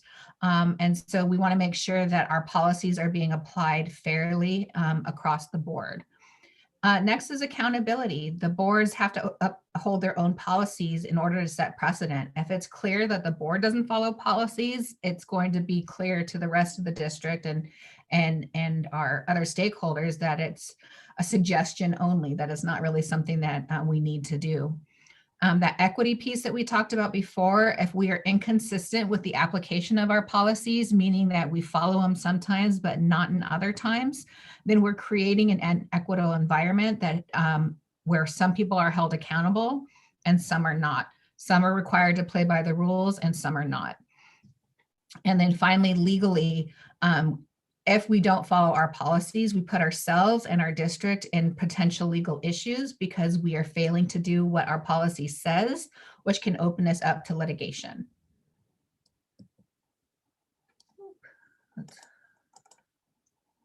So the first policy I want to talk about is BHC. This is in the B section of your policies. I always tell new board members, if you're going to look at any policies when you first start off, B is a place to go because B is for board. It is the board policies. So it's going to talk about your board meeting. It's going to talk about your responsibilities. It's going to be talk about your agenda process. All of that stuff is under B. And it includes board communication with staff members. I don't know if you can read the screen, so I'm going to make it, I'm going to go ahead and read it. The official communication between board and employees will occur as follows. An employee will first communicate on the school level or related matters with the administrative level. If an employee exhausts the opportunity of discussing a matter at the various administrative levels, they may communicate it in writing to the board. No anonymous communications will be considered by the board. So this is really important. I've had situations where people will create whole new email accounts to try to send me a complaint because they don't want to be identified, Or they'll come to me and say, hey, I want to share this with you, but I don't want you to use my name. And I have to explain to them by policy, I can't go to administration and say, well, I heard that this is happening, because it's not really fair to say that this is an issue without an opportunity to address that. And so our policy is to really make sure that if there's a communication, that person comes forth and properly gets addressed. We have separate policies that can deal with retaliation and all of that. So if the concern is, well, I'm afraid of this, that, or the other thing, that's a bigger issue. That's a cultural issue and something else the board may want to look into, but it doesn't circumvent the policy, and the policy is no anonymous communications. It also says in writing too. So there's a process by which they submit a concern, and that is usually in your exhibits under this policy. Any employee who wishes to address the board in their employee capacity, the board in the employee capacity as a parent or district resident rather than an employee can do so by following public participation. So that meaning if you have a staff person who also lives in the district or has a child that attends the district and they want to speak to you as a constituent or as a parent, they should follow the policies that we're going to go over in just a moment about how they do that. There's separate policies and procedures for that. Sometimes staff think, well, I know that there's a chain of command for me as an employee, but as a constituent, as a parent, they think that there's not. There is a chain of command and a policy for that as well. And then finally, official communication of policies, directives, and board concerns and actions will be communicated to all employees through the superintendent. So if a decision is made or if there's a formal position, that won't come from the board itself to staff members, it'll come through the superintendent. So that's that policy. Policy BHD is talking about the communication with the public. Again, official communication is subject to the following. Community members first should exhaust discussing the matter at the lower levels. Again, no anonymous communications will be considered by the board. The board is the last stop. So they really, at that point, should know the details of the situation so that they can make a final deliberation on it. A member of the community who wishes to address the board in person may do so through BEDH, which is that call to the public. Or if they have any official concerns, they can impart that through the superintendent. There is, of course, appeal processes that ultimately things can come before the board. But again, there's written documentation and a process for that. In section G and K is where we'll find additional guidance. So GBK talks about staff grievances, and it says that administrative district employees, the administrative staff and the board are all to follow the operations of the school. So they're all responsible for following policy. And so the board authorizes the superintendent to establish a grievance procedure for employees as prescribed by means of resolving grievances at the earliest date and at the lowest possible administrative level. Basically, what this is saying is that the governing board authorizes or asks the superintendent to create a process, and that they have the expectation that a process has been made and been communicated to staff. So it is completely within the board's realm to say, hey, what is our practice? What is our policy, protocol in implementing this policy? And show me where that's at. Show me how that's communicated. That would be within the board's purview. Such a procedure shall provide the board a review of any grievances that cannot be resolved at the administrative level, and that in such instances, the affected individual may request that the governing board review the situation. That request will come in writing and contain the basis for the appeal and what policies are involved in that. Within 5 days of being notified, the superintendent must give that information to the governing board, and the governing board should make a response within 15 working days of such a review. So basically what this is saying is the writing part is important because it sets a clock. Putting that in writing sets the expectation for when the district and when the board will respond. So it's a protection for the staff as well as the board that everybody is making sure that this gets followed up on. Chris, anything that you want to add there? So, and going back to almost like the last three policies, I would just say keep in mind, these talk about official communications between, the board and staff, the board and community.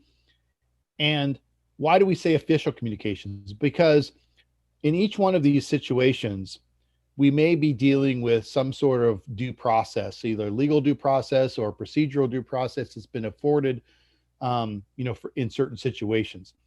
And when you do exercise that due process, or there's a legal component to it, you really are limited to those official communications as to what the record is and to what is the basis for, this action. And so this is why we say, these have to follow these channels, the official communications.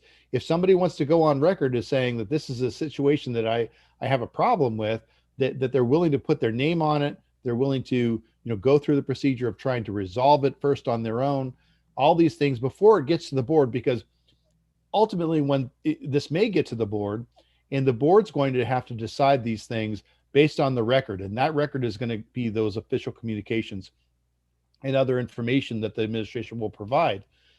It cannot be the board member says, well, in addition to what you've seen in terms of the official record, I had a conversation with this person and they said this.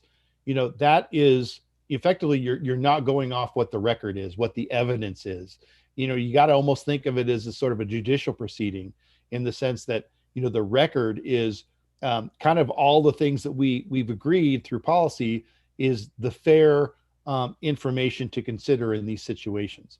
And if you base a decision, but not on the record, but on something, other kind of communication you had, then there really is a flaw in that process. And that could also be subject to, scrutiny from a legal perspective.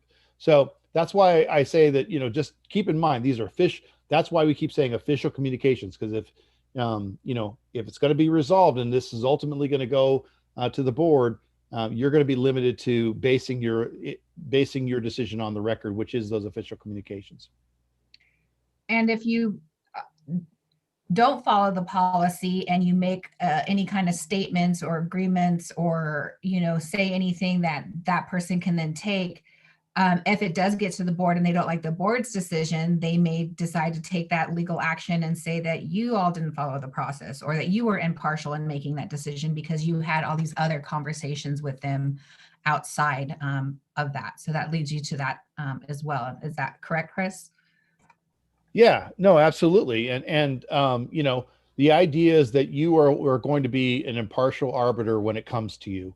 And you're going to base, whatever your decision based on the record. And if you've, been involved before that moment comes, one can argue that you are not impartial, that you essentially are conflicted out and should not be in a position to decide the matter because you've already gotten information or made a decision based on your prior interactions. So next is complaints. So this is not necessarily from a staff. This is public concerns and complaints, where there's a complaint made directly to the board as a whole or to a board member as an individual. Those things should be referred to school administration for study and resolution. So there are times when I get an email that says such and such happened at my child's school. Their IEP is not being followed. I give that example because based on my bio, I get a lot of emails from kids, from parents with special needs, because I share that I have a child with special needs. So they'll find the board member that they think will be most, supportive to their cause, and they'll email you. And it's hard because you hear the story, but you're only hearing it from one side. And so making sure that I respond to that and I forward it on to the administration without getting too involved is really important. And we're going to talk about a script and some strategies for how to do this, because it is difficult. These folks are coming to you in an emotional state with that, concerns that are clearly upsetting to them. And as a human, you want to listen and be validating and all of that. But as a public official, in a potentially legal capacity down the line, we have to be careful in the ways that we interact. So letting the administration do that investigation and follow up is a way to keep ourselves in that impartial place, so that should we need to make a decision on that matter down the line, we can do that. So the administration will develop a procedure for courteously receiving complaints, and will take steps to make sure that proper replies to complaints are made. So this comes into the communication protocols that I was talking about. I've worked with districts who have set up, this is what we're going to do as a board when something comes to us as an individual. This is what we're going to do, or who's going to respond when it comes to the whole board. So for example, in our district, if something comes to the whole board, it is our practice to just have the board president respond instead of us all individually responding.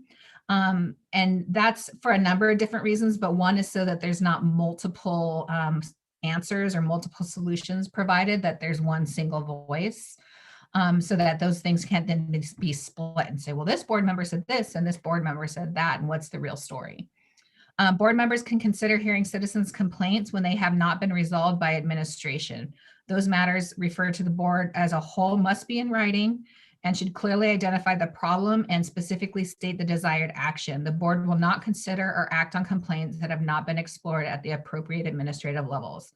So again, you moving it back to the lowest level. So if it's a person that's concerned with the teacher, encouraging them to reach out to the teacher and to reach out to the principal. That is you following policy, and that is you helping that individual follow the right channels, so that should they need to move their complaint to the next level, that they have the proper documentation in place to do that. It may feel like you're being dismissive, but I feel it is a way of making sure that I'm giving them the information they need to make sure that should it come to it, they have the proper documentation in place to form any kind of appeal or anything that they may need down the line. Public concerns and complaints about personnel. It's also important that we understand that we may have to look at staffing issues and we don't know the whole story. So people may come and make accusations against staff, and they may be credible or they may not. The issue is that it needs to be investigated, and that the board can't be the one that does that. So employee trust in their staff members and support for their actions should be such that employees are freed from unnecessary, spiteful or negative criticism and complaints. If we as a board just take every complaint as truth and fact, we're not giving that employee the due process that they need to clear their name. If in fact they are in violation of policy or doing something that's inappropriate, that will come out. But it's important that we let the process play out. Complaints are best handled starting at the school level, and when necessary, going through the various administrative levels. And then again, ultimately leading with the administration, the superintendent. And that is all part of the employee's due process provided by Arizona law. And then I'm not going to go into too much detail in these next ones because it's basically the same thing, but there is a policy specifically about people that have complaints about instructional resources. So if they don't like the curriculum, if they don't like the supports, if they have an issue with their IEP, any of those types of things, there is a specific protocol for that. And in fact, if they have something specifically around curriculum or some materials that are being used, there's a request for reconsideration of instructional materials, in which case they can put in writing to the board, hey, we want you to look at this. Because the board does approve curriculum, although we may not approve each and every support material that goes aligned with the standards in the curriculum, we do approve it overall. And if there's questions about a particular support material or piece of the curriculum, then yes, then the board can get involved, but that should happen through a formal process. KED is similar, and it talks about facilities and complaints about the facilities. So if they feel like there's not appropriate access to a building, or if there are things run down that they're concerned about in the facilities, those all go through its own channel, and there's a policy that dictates that. So I'm going to go through some helpful hints, but then I really want to hear your questions, and then we can brainstorm or discuss some of the things that might be on your mind. The first thing that I want to talk about is, as a board member, what are some things that you may want to consider or things that you may want to ask about? The first is awareness, to know your own policies so that you know where to send people when those things arrive. We don't want to, we're not trying to dismiss anybody. We want to make sure that they have the information they need to follow the process that's going to best support them and anybody that's involved. So the best way to do that is to follow our own policy. There should be some discussion around your communication protocols as a board so that there's some agreements there. What we don't want to see happen is some board members deal with these situations one way and other board members deal with it in another way. And there begins to be a split either between board members who feel like one is being inappropriate or not following policy, or in the community where people know what board member they can go to and to get their way and what board member is going to make them follow policy. And we don't want to be in that situation where, depending on who they go to, they get a different answer. Being prepared, being ready to respond. I think one of the biggest things as a new board member is being caught off guard with that phone call or that email or that stopped in the community with somebody that wants to pour their heart out, is really upset about something and they want you to address it right there. So we're going to talk about in just a second a script that you can begin to shape so that you have something on the ready in order to be better prepared for those situations. Next is a commitment amongst each other that you will follow your policy in agreement. It's one thing to have policy and have protocols. It's another thing to actually get to following them and to follow them consistently, no matter who the person is, with no special treatment. What that means is we may have people that we have particular affinity to, either because they're our direct neighbors or they are in similar situations as us, or in my instance, I had, my son had friends, I'm friends with their parents. And in one situation, I had a parent of one of my son's friends who was really upset about discipline issue that was happening at the school. And she came to me, and as a friend, in the past we could talk about, but this was shortly after I'd been on the board, probably about a year into it. And she wanted me to investigate and talk to the principal and do all of these things. And I had to say, like, that's not my decision. I can't do that. Like, I can't overstep it and try to go and investigate this on your behalf, or jump it directly to the superintendent before you even had a conversation with the principal. So I encouraged her. I said, I'm really sorry, but I think you should talk to the principal. But if you don't like what you hear there, or you don't feel like it's being resolved, here's the number to the district office and you can reach out to the administrator and follow up. So, I tried my best to acknowledge her concern, but to give her the proper chain of command in that situation. And I did that for her, so I do that for anybody else, and that I didn't want to do anything special for that person. And then finally, accessibility. Make sure that your policies, practices, and any relevant forms are easy for people to access. I had mentioned that before, but if you can't find the policy or if there's not an easy way to find out who you call with a concern or a complaint, you can expect to get a lot more of this being put at your feet, going straight to the board members. And so I think that it's a responsibility of the board to ask questions about the accessibility of the process. Do people know the policies? Is it in the parent handbook? If they go to our website, can they find this information easily? Is it in a language that can be understood? All of those are good questions to have, because if you're going to be expected as board members to hold the line and respond appropriately, you want to be sure that you're not setting these people out to fail, and you want to know that those practices are in place and easy to access. There's one district, if you're curious about that, I think does a really great job with this. Deer Valley has a quick links that says concerns and complaints. And when you click on that, it says, if you have a concern and complaint about your teacher, click here. If you have a concern or complaint about this, click here. And then it shows you the hierarchy of who's the first level, who's the second level, who's the third level, and what form you need to fill out for that process. Our own communications director was Heidi Ortoro was the communications director at Deer Valley when they did that. And she said that the complaints, yes, at first, they saw more complaints because people had access. But over time, they saw fewer complaints, especially complaints going to the board members, because people felt comfortable and knew what the process was. And the staff and the board were consistent in making people follow that process.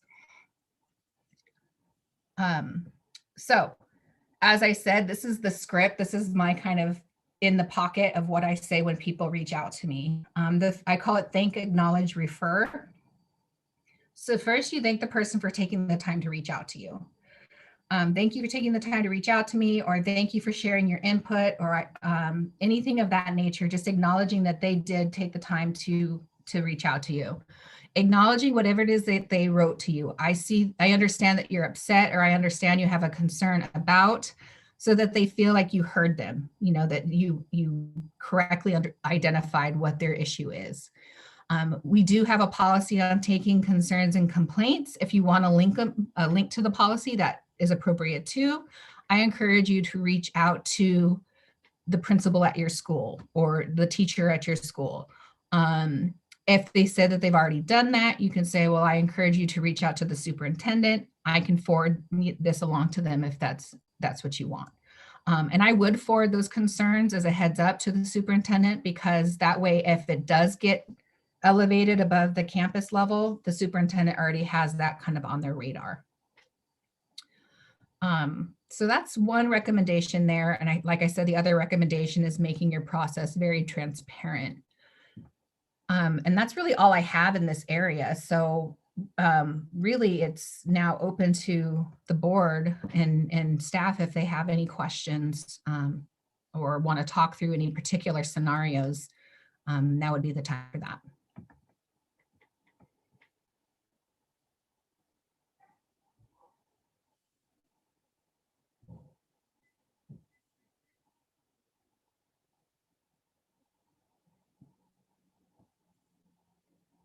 And just, I didn't mention specifically equity very much, but this is an equity issue. I find that in my situation, we tend to hear complaints and concerns from our schools that have a lot more affluence and time to engage in this process, who can navigate through the website, identify who the board members are, feel as if they have, you know, empowered enough to speak out to people in leadership and advocate for themselves in this space.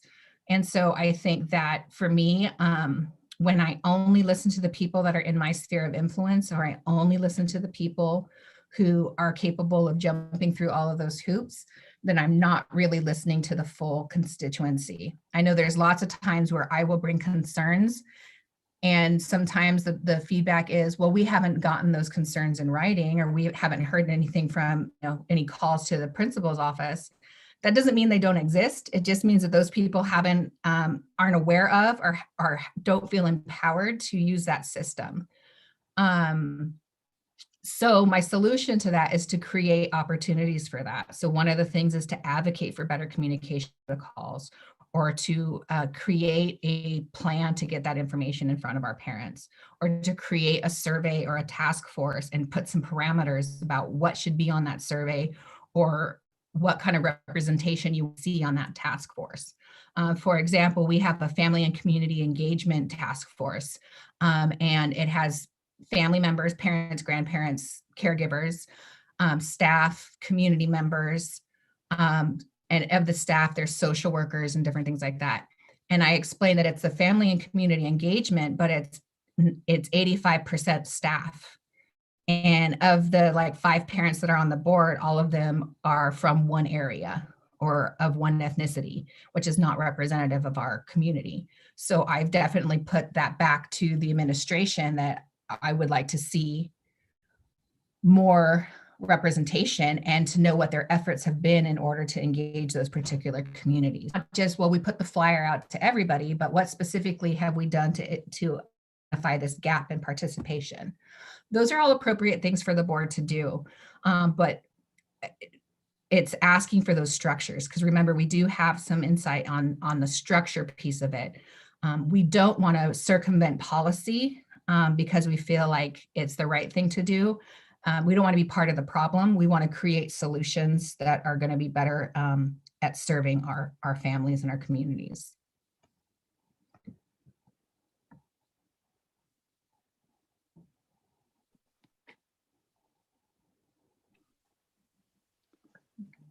So Nikki, I do have a question. And so let's say that the governing board wanted to make some decisions on the communication protocol. Would that be done in an open meeting?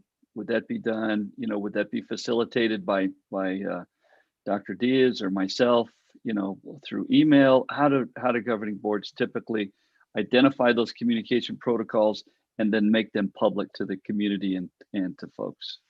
I would say there's lots of ways to go about it depending on where you're starting from. So I know that there are some people that already have communication protocols in place. And so they may just bring those communication protocols back because maybe they had the same board for quite some time. And so my recommendation to them is that we'll have you reviewed what you currently have in place with the current board and see if everybody's still in agreement with this. That's one way to do it, where just internally you could have a study session with your board to say, let's review these protocols, or have it in a meeting. Hey, we're going to review our communication protocol on our next agenda, and people can ask questions or provide feedback at that time. In situations where people really don't have them documented anywhere, I might recommend that the administration take an effort of trying to put to paper what is the practice, and then having that conversation. Or there's been times we've been asked to come out and facilitate a conversation and create some agreements so that draft document can be created and brought to a board meeting and adopted and formalized.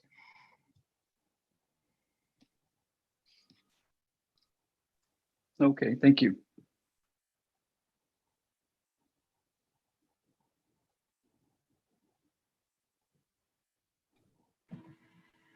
Miss Nikki, I wanted to thank you for bringing that up. That is a really big concern that's near and dear to my heart. So I'm really glad you started that conversation, and now we can get more creative as to how we can make more progress in that area. So thank you for touching on that. I didn't see that on the agenda, so I'm glad you brought it up. You're welcome. And Dr. Weeks, I just wanted to make a comment. I do think it's worthwhile to just spend some time, and I don't know if this is on a kind of receive and discuss, but I think it would be important to spend some time just thinking about how we make sure our community, well, 2 points, our community is well represented on committees and in the comments that we're hearing.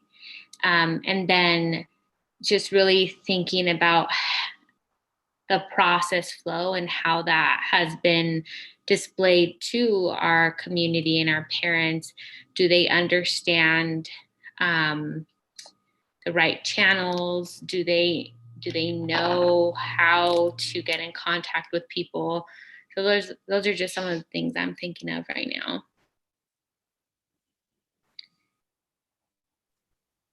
Okay. Thank you, Nikki. I appreciate this information. You're welcome. So if there's no further questions, I'll turn it back over to you to conclude your meeting, Dr. Diaz. And of course, I will also put in the chat Chris and my emails, so we're available to answer questions or provide resources for those that may need that. We may, refer you back to your policy or connect you with another resource, but whatever we do to help answer questions, we will try to do that for you. Thank you so much. So before we adjourn the meeting, are there any further questions or comments or reactions to tonight's topics?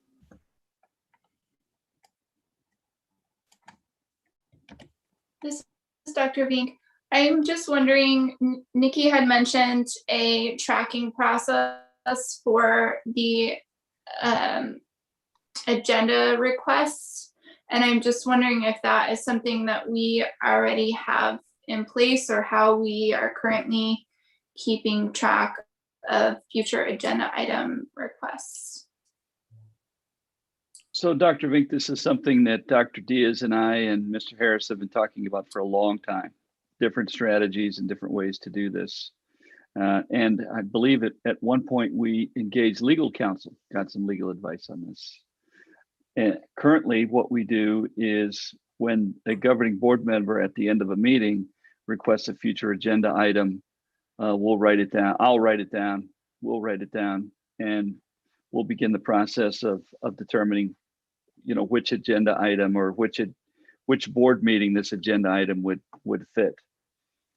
That's kind of our process right now. I don't know if it's quite as organized as Nikki's process over at Washington.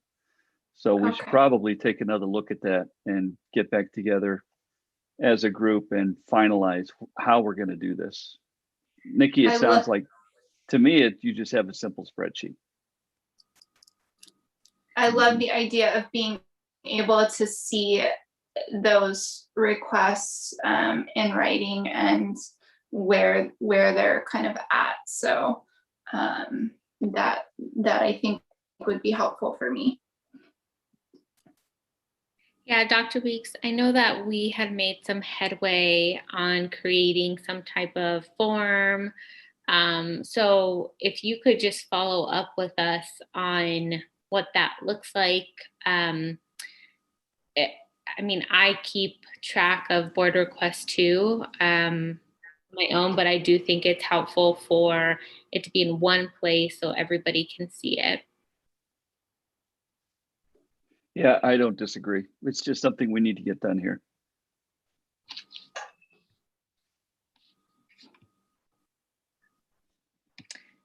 Are there any additional comments or questions?